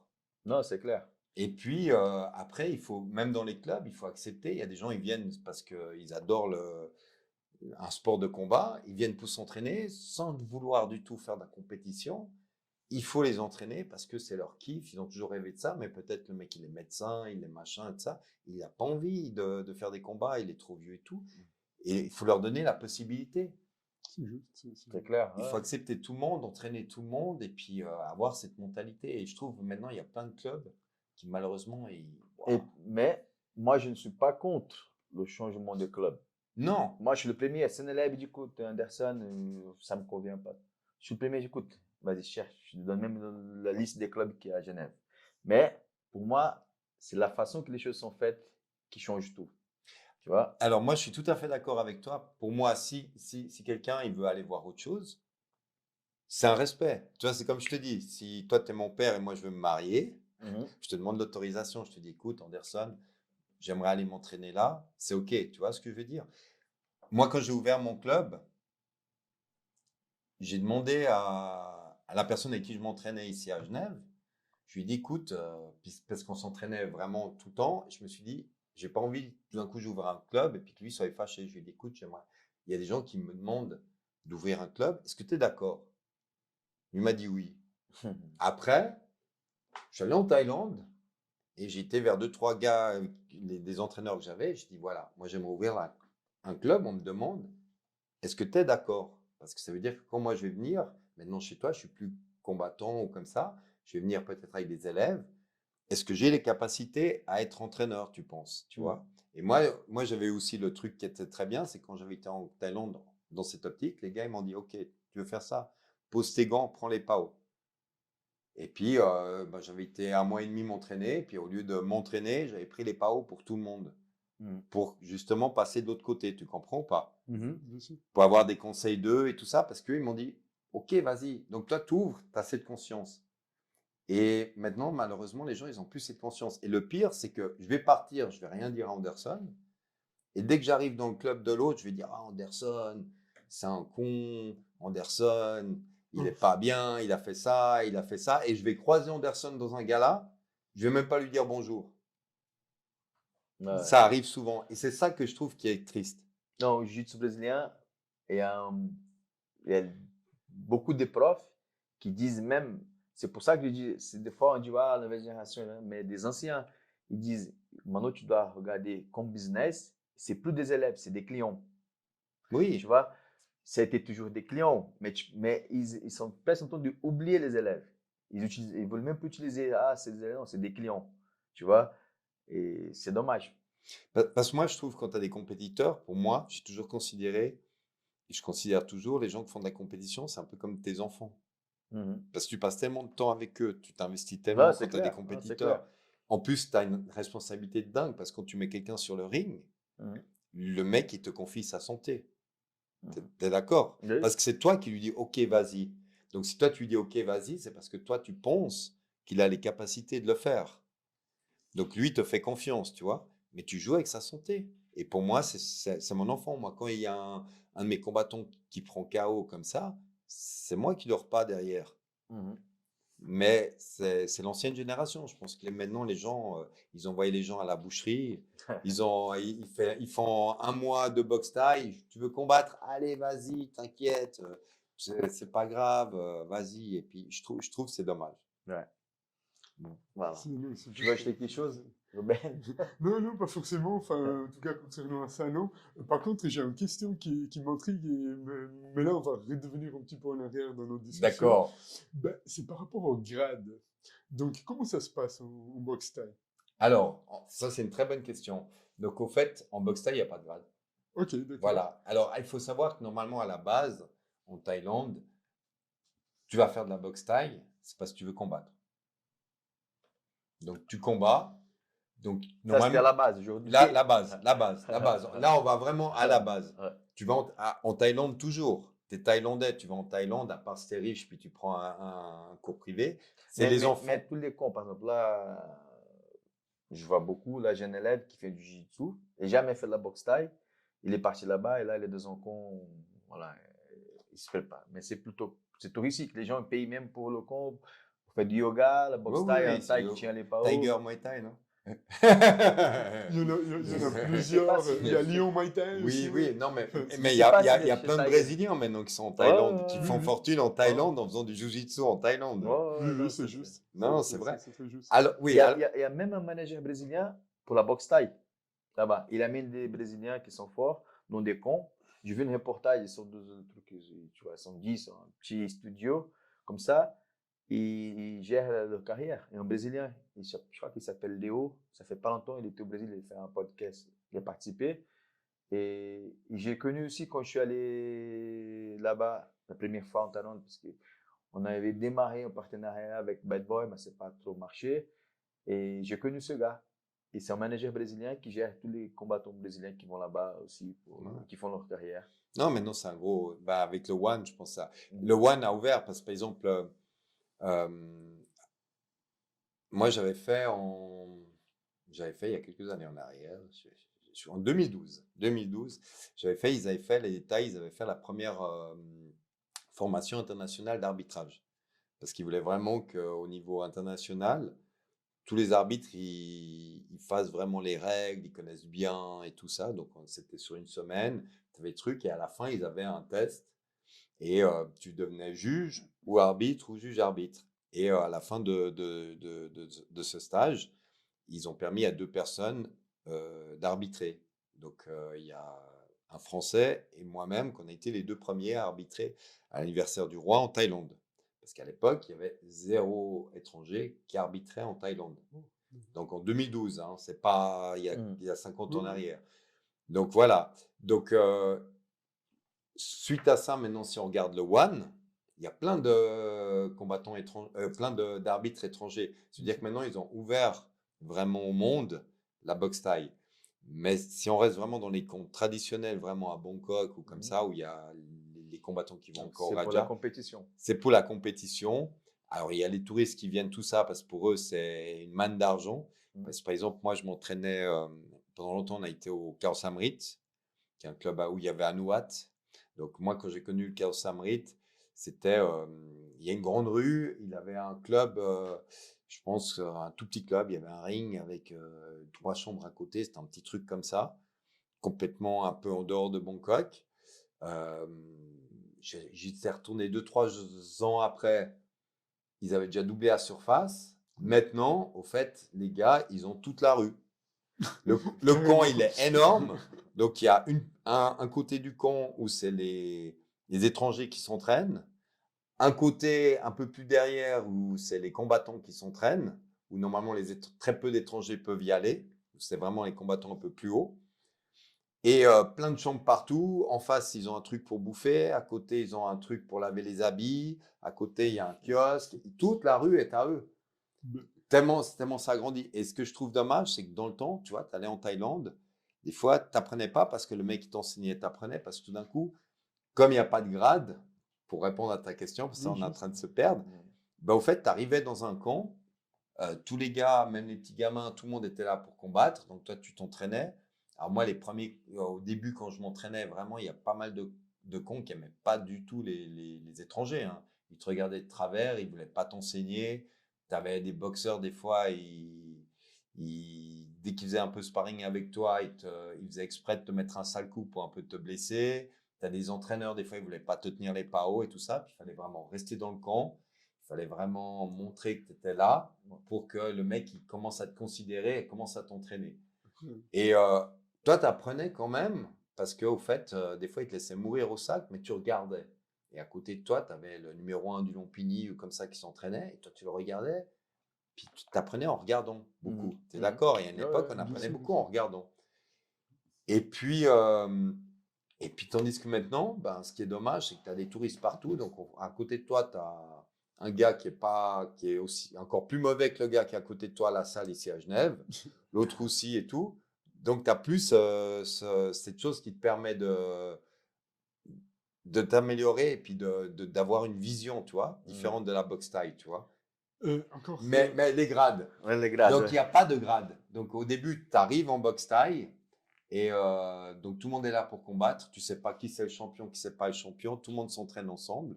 Et puis après, ben, eux, dans le camp, ils savent que lui, c'est quelques combats. Lui, c'est le champion du Lompini. Lui. Tu vois, nous, on avait eu une anecdote euh, quand on avait fait le voyage avec la fédération suisse. On avait fait le voyage.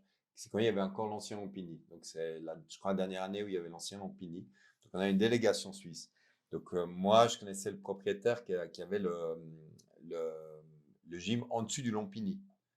Et nous, on logeait pas très loin du Lompini. Et moi, je lui ai dit, écoute, est-ce que c'est possible d'entraîner le team suisse à part? Parce qu'il y avait quand même, c'était, tu sais, comme c'est vers Lompini, il y avait pas mal de touristes. Le mec, il me dit, OK, il n'y a pas de problème. Ce que tu fais, c'est quand les tailles partent courir, vous venez, vous entraînez. Après, eux, ils reviennent de la course. Vous entraînez un peu avec eux. Et après, quand les touristes ils commencent à venir, pour vous, c'est fini l'entraînement. Tu vois, parce que par exemple, ils disaient aux touristes de venir à partir de 9 heures. Je donne un exemple. Et nous, on venait là à 6 heures. Et puis, de 6, on va dire, à 9, il y avait 0 autre étranger.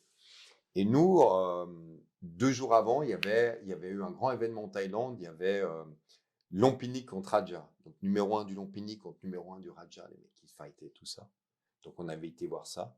2 jours après, on va s'entraîner. Donc, on avait été s'entraîner avant. Mais 2 jours après, on est arrivé un petit peu plus tôt.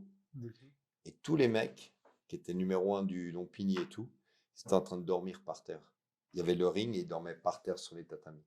Tu sais, pas les pulses. Et là, les mecs étaient choqués parce qu'ils disent, attends, le mec, je l'ai vu il y a 2 jours.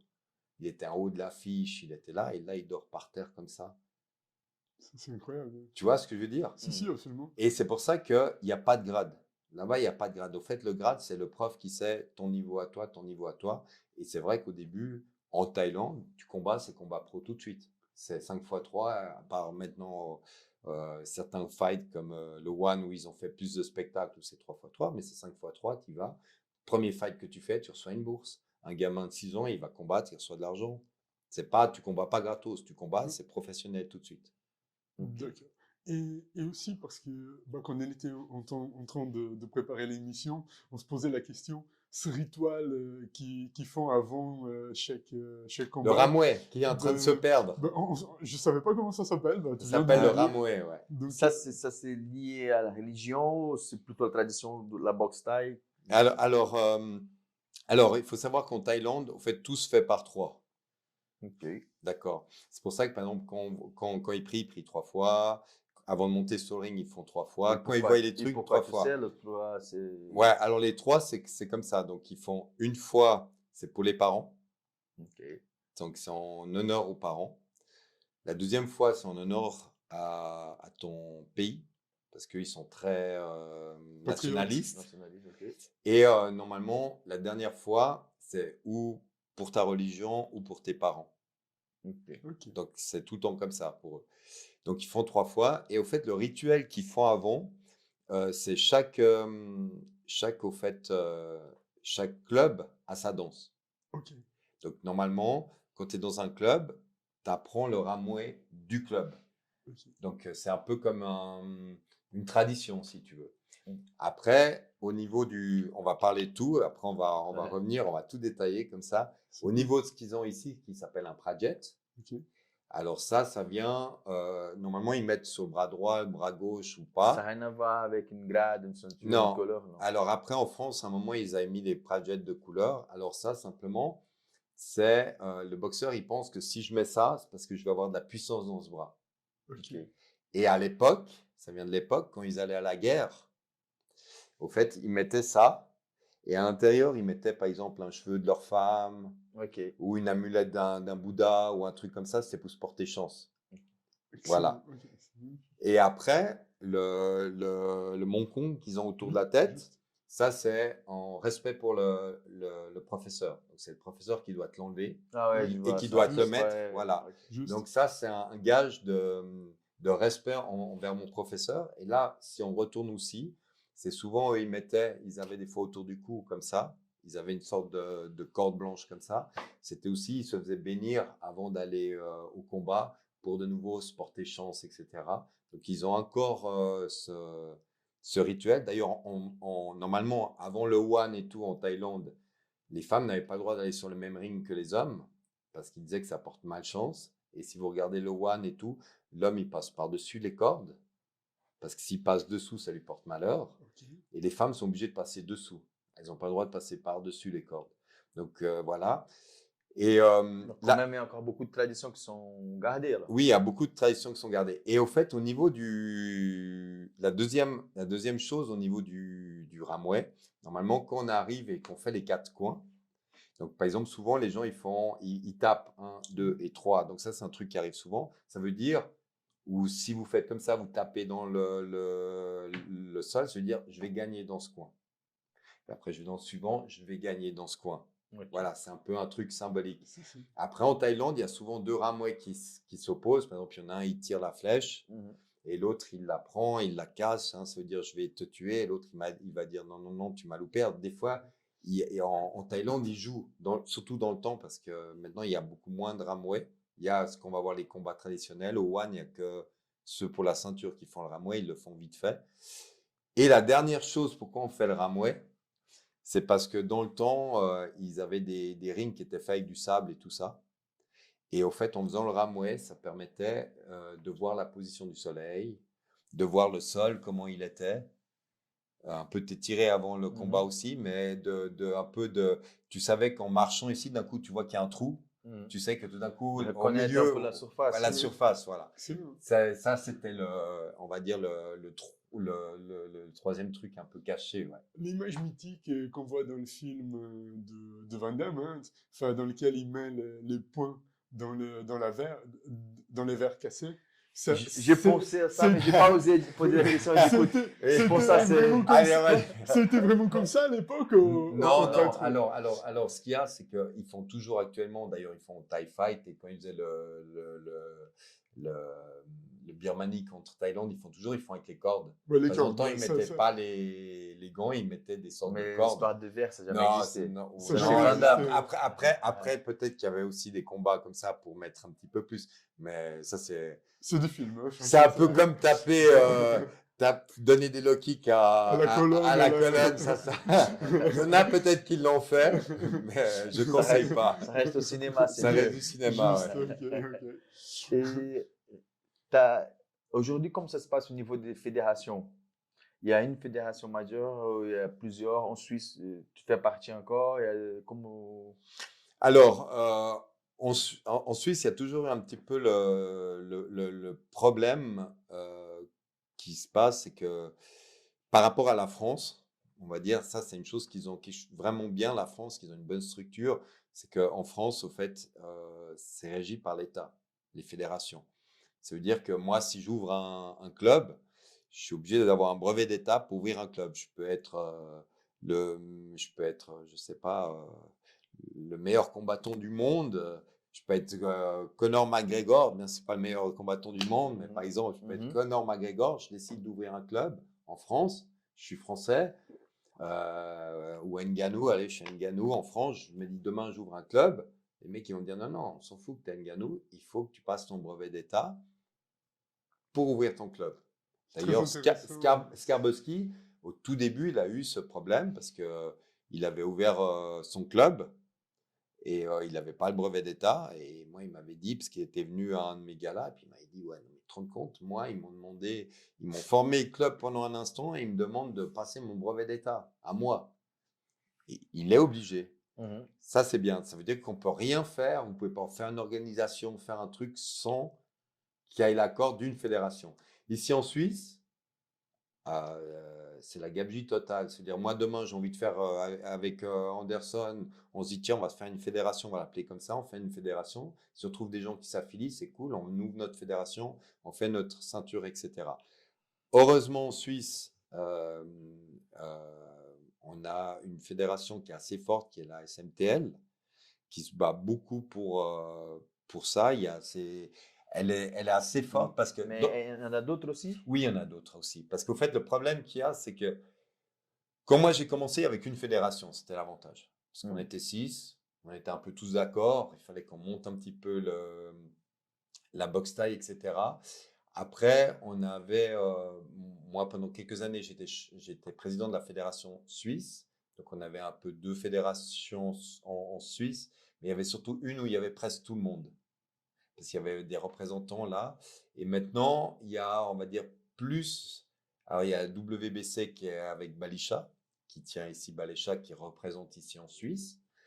Il y a une fédération qui est un peu plus suisse-allemande, on va dire, il y a plus de clubs en Suisse allemande. Et il y a une fédération qui est un petit peu plus suisse romande, mais qui a quand même des clubs en Suisse romande, en Suisse allemande, pardon, qui est plus suisse romande et là, qui est tenue par des anciens.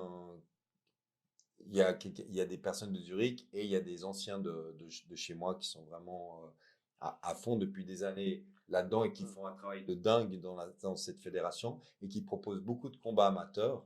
Là, je sais pas, donc, la fédération, je sais pas si c'est la fédération, association, je crois que c'est le Swiss Muay Thai League. Oui, la SMTL, Swiss Muay Thai Ouais, C'est League. là, League, ouais. Mira, il fait partie. Voilà, Mira, il fait partie. Donc Mira, il fait. C'est laquelle fédération? C'est une des fédérations. C'est une des fédérations, mais pour moi, actuellement, c'est la principale. On va dire c'est la principale ici en Suisse parce qu'il y a une autre fédération suisse allemande, mais ils sont plus actifs en Suisse allemande, ils font moins. L'avantage de la SMTL où il y a Mira, il y a David aussi qui est du Cinto, qui est président, qui était chez moi. Donc c'est vraiment des personnes qui vont dire qui sont dans le milieu depuis longtemps, qui ont des bons clubs. Et eux, ils sont reconnus par l'IFMA. Donc l'IFMA, c'est l'organisme mondial qui est reconnu sport olympique. Donc c'est la fédération, la SMTN, donc la Swiss Muay Thai League, c'est la fédération ici en Suisse qui est reconnue au niveau olympique. Parce que depuis les Jeux olympiques de Paris, Ouais, je sais, parce on que est reconnu sport comme je olympique. travaille avec la Fédération suisse de judo et jiu-jitsu, qui est liée à la Suisse olympique, et on a réussi même à faire, depuis l'année passée, le dispositif sport à études pour le jiu-jitsu, maintenant Newaza, donc pour les jeunes qui font du JB. Je profite pour faire la publicité si on a des jeunes qui sont bien, donc ils peuvent essayer d'intégrer ça. J'ai discuté avec Mira, parce que je sais qu'il est encore en train avec la fédération dans laquelle il travaille, ils sont en train d'essayer de faire quelque chose qui dans ce sens. Ouais, Mira, il a beaucoup donné pour la fédération. Donc, il fait partie des gens qui ont repris derrière moi. Mira, David, tout ça. Et lui, il a vraiment. Alors, les autres ont beaucoup travaillé, mais lui, il a vraiment beaucoup travaillé pour la. Et ça, je pense, des fois, c'est un peu dommage qu'on ait plusieurs. Tu vois, au judo, il y a une fédération. Des Oui. fois, les gens essayent de faire un peu n'importe quoi, et je ne vais pas dire des noms, mais au judo, il y a des trucs un peu bizarres, l'imaginaire. Mais ça ne marche pas. C'est la fédération suisse qui est affiliée à la fédération internationale et basta. Parce que c'est sport olympique. Aussi. Après, je ne sais pas si Parce que tu d'autres, vois, il y en en boxe a. anglaise, c'est pareil. En boxe anglaise, t'es embêté, tu peux pas ouvrir. Non, mais en boxe anglaise, il y a plusieurs fédérations, non? Oui, mais tu as la fédération suisse quand même, tu vois. Si tu veux aller, qui est reconnue au niveau olympique. Mais il y a plusieurs. Mais je vois le combat, et le gars, il a la ceinture de l'association, Ah je sais oui, pas oui, quoi, oui, tout oui. ça. Mais là, on est Tu vois. pareil, on est dans les travers Tu vois. des sports de combat. Mais même si le boxe anglais est olympique, tu vois. Au judo, il n'y en a pas. Tu vois, c'est ça. Et en Amérique latine, peut-être qu'il y a certaines fédérations qui essayent, mais La fédération qui est affiliée, le pays qui est affilié à la fédération internationale, c'est point et basta. Et ça met beaucoup de choses en règle, je pense.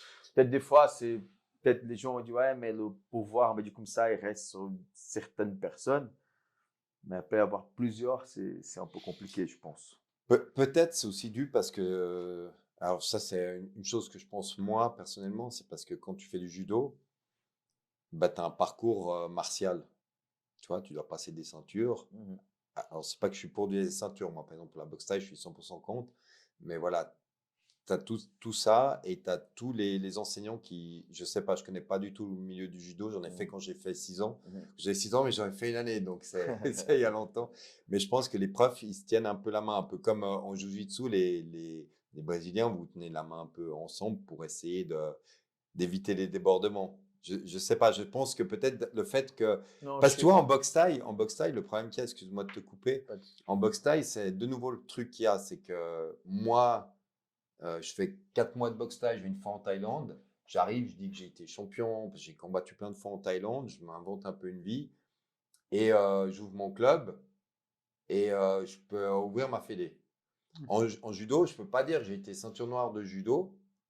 Mais là, Tu vois, je suis obligé d'avoir. J'entends bien. Tu vois, j'ai été obligé d'avoir ce je parcours. rigole parce que si on a des judokas de la Suisse, de Genève, qui sont en train de voir, je ne vais pas dire les noms parce que ça peut faire des problèmes après, mais il y a une fédération parallèle pour la fédération suisse, une association, un truc un peu, voilà, quand même. Après, il y a Tu je vois? pense qu'il y a des fois, il y a des ceintures qui doivent se donner plus Ouais. facilement dans certains clubs que dans d'autres aussi. Mais Mais on n'est pas là. je vais pas trop ajouter. Non, Je on vais est en pas trop- boxe taille, on est en boxe taille aujourd'hui. Non, mais quand j'ai entendu, comme tu as dit, par rapport à la France, si tu veux ouvrir un club, tu dois, n'importe qui, tu es le champion du monde, tu dois faire des formations, surtout, je pense, des pédagogiques, tout ça.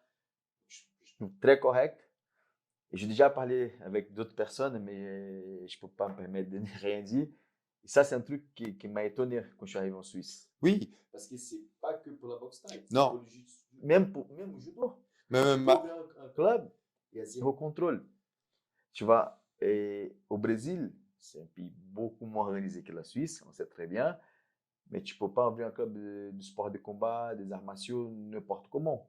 Ici, je vois, le seul contrôle qu'il y a, c'est la régie qui veut savoir qu'est-ce que tu vas ouvrir dans son local, mais il n'y a pas une fédération derrière, il y a pas un truc public, un truc de la ville même de Genève, qui contrôle qui sont les profs,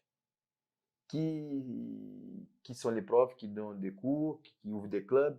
Ça, pour moi, donc j'ai déjà parlé, je ne vais pas trop oui, prolonger, mais il n'y a pas c'est l'État incroyable. derrière, il n'y a pas l'État derrière. Ça, c'est Mais dommage. tu vois, ça, pour moi, c'est le problème de Genève. C'est-à-dire que demain, j'ouvre un restaurant, Mais je pense que je- c'est pas que Genève, je pense. Hein. en Suisse, quoi. Voilà. Demain, j'ouvre un restaurant, je vais avoir 30 000. Ils vont passer, ils vont tout vérifier. J'ai les toilettes, il manque ça pour que ça soit handicapé. Je dois tout refaire mes toilettes et tout ça. Ils vont m'embêter. Au maximum, j'ouvre mon restaurant. Dans 6 mois, je peux l'ouvrir parce qu'il y a, il y a ça qui Il va faut pas, il y a ça changer qui la va pas. prise. Il y a la prise au lieu d'être là, elle est là et je dois refaire tout mon mur. Demain, j'ai envie d'être masseur. Je prends un local, je mets une table, je dis que je suis masseur professionnel, je masse. Même si j'ai zéro diplôme, Mhm. en dehors des sports de combat. Tu dis, attends, l'autre, il fait un truc thérapeutique. Alors, il n'est pas reconnu par les assurances. Mais je te mets des ventouses demain. Je te dis, moi, j'ai appris les ventouses. Je te colle 3 ventouses. Je joue avec ta santé. Et les sports de combat, les arts martiaux, c'est Et pareil. là, les arts martiaux, c'est pareil. Ça veut dire que moi, j'arrive. De nouveau, j'ai fait 3 mois de sport de combat où je suis allé. J'ai fait là. J'ai Non, même pas fait un combat de ma vie. on peut faire simple. J'arrive et puis. On peut faire simple. Un gars, il vient, il s'entraîne chez toi pendant 6 mois. Et dans 6 mois, il dit, écoute, moi, je pense que je suis déjà prêt. Il part, il devient local, il devient un club. Il a même pas besoin de me le dire. Ah, mais, Je me dis, mais- c'est bizarre, je ne le vois plus. mais c'est incroyable parce que Non, c'est incroyable. et C'est les gens, incroyable. ils donnent des cours aux enfants aussi. Oui. Aux adultes, mais là, moi, Non. voilà, je voulais pas trop. Non, Mais ça, c'est quelque chose que, tu vois, j'ai déjà parlé avec certaines personnes qui sont dans l'association genevoise de judo, jiu-jitsu. Écoutez, je sais pas si c'est faisable ou pas, mais si vous avez la possibilité un jour de tu vois, de contrôler. Moi, je suis le premier à me faire contrôler. Venir au Chibudo, regardez, c'est plutôt nord, voilà. Mais pas besoin peut-être d'aller trop loin, comme on a dit, changer la prise, tout ça, mais au moins, déjà savoir qui sont les profs, qui sont les personnes qui sont en train de donner des cours, s'ils ont des capacités, s'ils ont des formations ou pas. Après, je ne veux pas dire qu'il n'y a pas, il faut faire maintenant. Écoutez, vous n'avez pas encore, donc vous avez 6 mois pour se préparer, un an, pour commencer à, je sais pas, tu vois, mais il faut faire quelque chose. Ah, pour moi, il faut faire quelque chose. Et le pire, c'est que justement, les gens, ils jouent avec la santé des gens. Ah Et moi, des fois, je vois des vidéos de gens qui tiennent les PAO, pour moi, la boxe taille, qui font des cours de boxe taille. J'ai envie de me jeter par la fenêtre, quoi. Je vois des trucs, je me dis, non, mais c'est pas vrai. Et la chose encore qui est pire actuellement, c'est que les mecs qui regardent YouTube, alors YouTube, il y a du bon, il y a du pas bon, ils te sortent des trucs, tu dis, mais ils ont sorti ça d'où, quoi? C'est impossible, il y a des trucs, même dans tous les domaines, que ce soit en musculation, que ce soit tout ça. Et maintenant, les mecs, ils te sortent des études pour tout. Tu vois, avant, l'étude, c'est toi.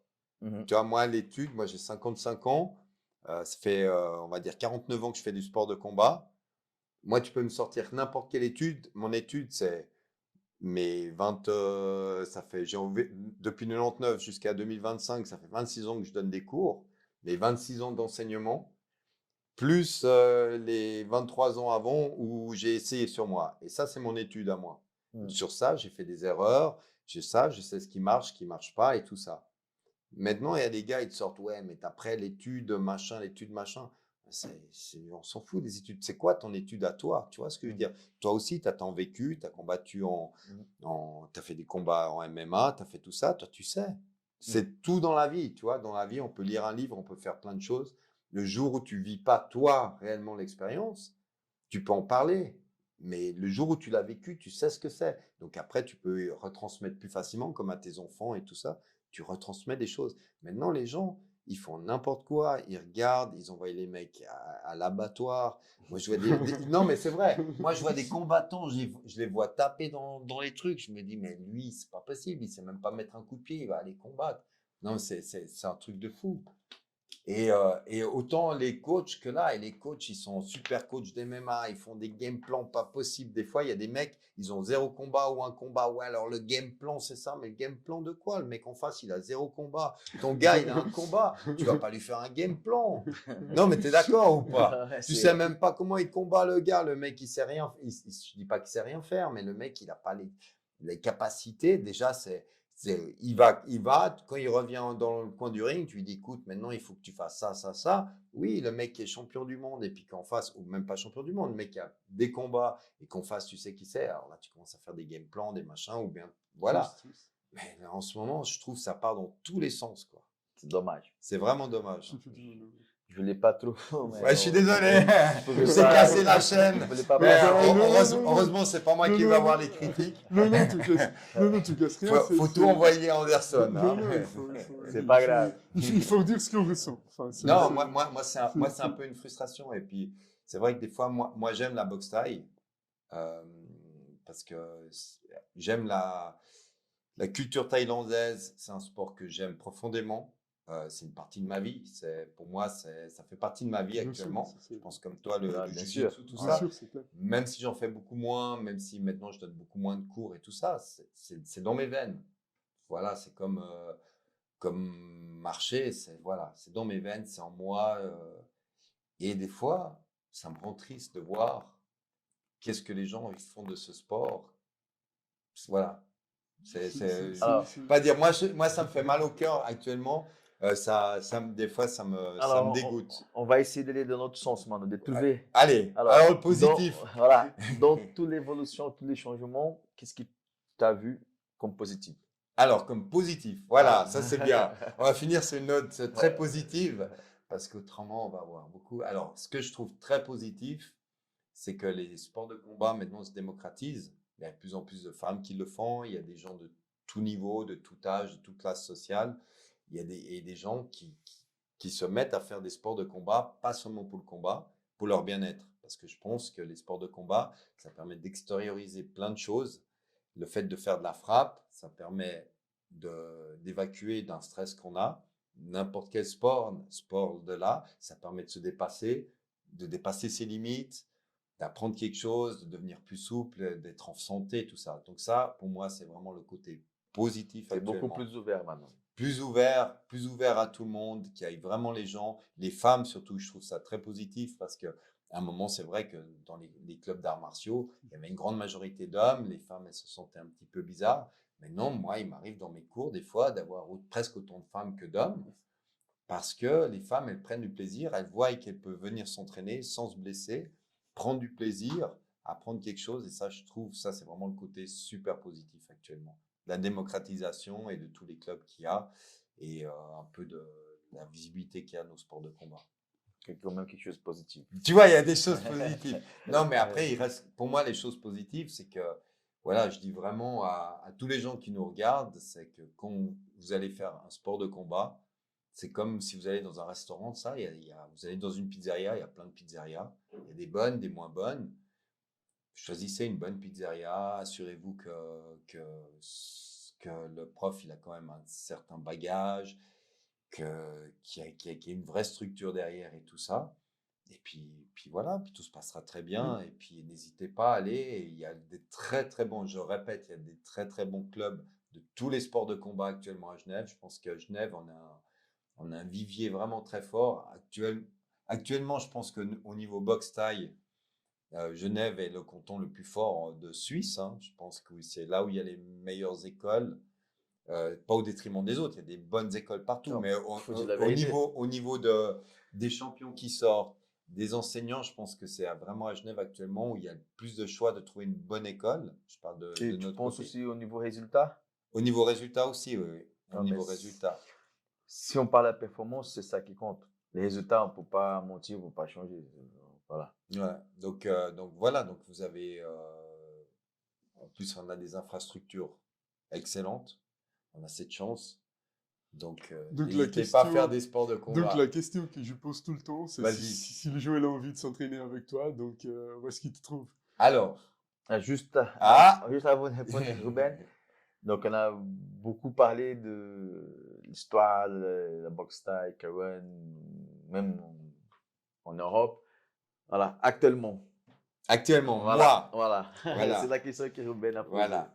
Donc, si vous souhaitez vous entraîner avec moi, donc moi je donne des cours à la Martial Art Academy. Donc ça se trouve à la rue Jean-Charles Lamain 12 au Paquis. Voilà. Et donc c'est une école où il y a plusieurs sports de combat. Il y a boxe anglaise, kickboxing, jiu-jitsu, grappling, MMA et boxe thaï. Voilà. Donc moi je m'occupe. On est deux coachs. Il y a un de mes anciens élèves qui s'appelle Katemo qui a commencé la boxe thaï quand il avait 16 ans. Maintenant, il en a 33, donc ça fait 18 ans. Donc, lui, il me seconde dans les cours et puis c'est ouvert à tout le monde. Il y a une petite partie compétiteur, mais une grande partie loisir. Et voilà. Et tu as de la préparation des combattants, par exemple, d'MMA, donc partie pied-point, au... Alors, nous au niveau de notre club, actuellement, on a une structure où on a une personne qui s'occupe de la boxe anglaise, on a une personne qui s'occupe de la boxe thaïlandaise, on a une personne qui s'occupe de tout ce qui est grappling, jiu-jitsu, etc. Une personne qui s'occupe aussi de tout ce qui chapeaute un peu tout ça et qui s'occupe de tout ce qui est un peu conditions physiques et entraînement des combattants, qui est le responsable là-bas, qui s'appelle Julien. Et donc les compétiteurs, après ceux qui font de la boxe thaï, ils sont plus avec moi. Parce que voilà, moi je garde je suis un peu, voilà, je garde mes compétiteurs, donc c'est moi qui m'occupe plus d'eux en leur faisant leur programme de préparation physique et tout. En plus, on appartient au groupe Harmonie, donc on a l'accès en même temps aux salles de fitness. Donc ça fait que les gens, ils ont une belle possibilité pour s'entraîner au niveau conditions physiques. Et après, tout ce qui est MMA, grappling, etc., voilà, c'est plutôt Julien qui s'occupe avec le professeur qui s'appelle Dex de MMA Jiu-Jitsu, Dex s'occupe plus de l'entraînement à eux et Julien de l'entraînement des combattants et de la condition physique. Et on a encore un autre prof qui s'appelle Adem qui s'occupe de la boxe anglaise, qui n'a pas encore de compétiteur pour actuellement, mais on va s'affilier très prochainement en Suisse Boxing. pour justement commencer, parce qu'il y a quelques personnes qui sont intéressées et que lui va s'occuper de ses compétiteurs aussi. Donc voilà. Ok, très bien. Bonne structure. Je voilà. viens de penser une chose. Donc, je sais que moi, je me suis entraîné avec toi pour le MMA. Igor aussi, je pense. Alors Igor, oui, Igor, il s'est entraîné quand il faisait l'UFC là. Il y a eu des combattants à l'époque. Tu as déjà entraîné beaucoup de gars de MMA qui sont venus chez toi. Alors, au niveau de MMA, donc j'ai eu toi, on va dire dans la base, il y avait toi.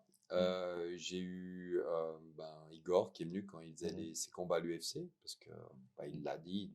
Allez voir le podcast de Igor, qui est un excellent podcast. Vous trouverez le lien sous la vidéo. Je mettrai aussi. Voilà. Et donc, lui, quand il a fait l'UFC, c'est le premier en Suisse à avoir été à l'UFC. Il venait faire le pied-point chez moi. Après, j'ai aussi eu les frères Barata. C'était la même époque que moi. Ouais. D'abord, ils étaient là. Junior, c'était avec moi. Junior, c'était avec toi. Après, son frère, c'était Alex. Ouais. Alex, là, actuellement, il se remet au fight. Mhm. Il est revenu s'entraîner avec moi. Ah, ok. Donc là, ça fait 2 semaines qu'il est revenu, parce qu'il il est revenu à Genève. Donc, il aime bien faire de la boxe thaï avec moi. Donc, il est revenu avec. Il m'a dit, est-ce qu'on peut se rentraîner? Donc, salutations, Alex. Et voilà, après, les autres, c'est plutôt des gens comme Julien, etc., qui ont après été coach MMA et qui ont fait un parcours de boxe thaï chez moi. Julien Akpa, qui a la Strike aussi. Ok. Voilà. Et puis après, j'ai eu plusieurs champions du monde en boxe thaïlandaise. J'ai eu Alex, qui a été 2 fois champion du monde. J'ai eu Karl Wirtz. Enfin, Karl Emery, qui lui a été 1 fois champion du monde. J'ai eu aussi Christophe Pruvot, qui a aussi un club, qui est un excellent combattant, qui a été numéro 1 du Japon et champion du monde aussi. Et puis en côté de ça, j'ai eu plusieurs. J'ai eu David, qui a été champion suisse, qui a le Cinto. Voilà, j'ai eu Mira, j'ai eu un peu tout le monde. On va dire tout le monde est aussi. On va penser à lui, à Alphonse aussi, qui a gagné aussi des ceintures en pro. J'ai eu Gabi, voilà, pas mal de gens. Très bien. Mais ça, c'était la grande époque de mon club que malheureusement j'ai dû quitter il y a quelques années. Voilà. Okay. Très bien. Donc, on arrive vers la fin. Donc, ça passait vite. J'espère que vous n'êtes pas endormis. J'ai beaucoup parlé. Hein. C'est ça le but. Moi, je suis là pour. Et sûrement, donc, notre chaîne, donc, on avait démarré ce projet, chaîne Chaos Suisse, Mentalité Martiale Podcast. Probablement, on va vous inviter encore une fois. Donc, je sais que on a pris beaucoup de temps, ça passait vite et on pourrait encore continuer beaucoup de temps. Donc, merci beaucoup. C'était un peu difficile de trouver une date, mais c'était cool. Ceux qui regardent, donc c'est un cours d'histoire, on va dire comme ça aussi, de la boxe thaï en Suisse, je parle à Genève, et aussi avec plein d'informations. Rémi, il est très fort, il a déjà fait la publicité. Abonnez-vous sur la chaîne, faites la pub pour nous aider. Et voilà, merci beaucoup, Rémi. Merci à toi pour ton invitation. Merci pour ton invitation. Merci, comme ça, on le voit aussi. Ils ont vu la main, pas le visage. Et merci à tous et abonnez-vous à la chaîne. Et c'est du très bon travail qu'ils font. Et je trouve que c'est vraiment super de donner la parole un peu aux sportifs genevois, aux sportifs suisses, et puis de faire connaître, parce que vous ne faites pas que les sports de combat, j'ai vu. Et n'hésitez pas à vous abonner, à les suivre. Merci beaucoup.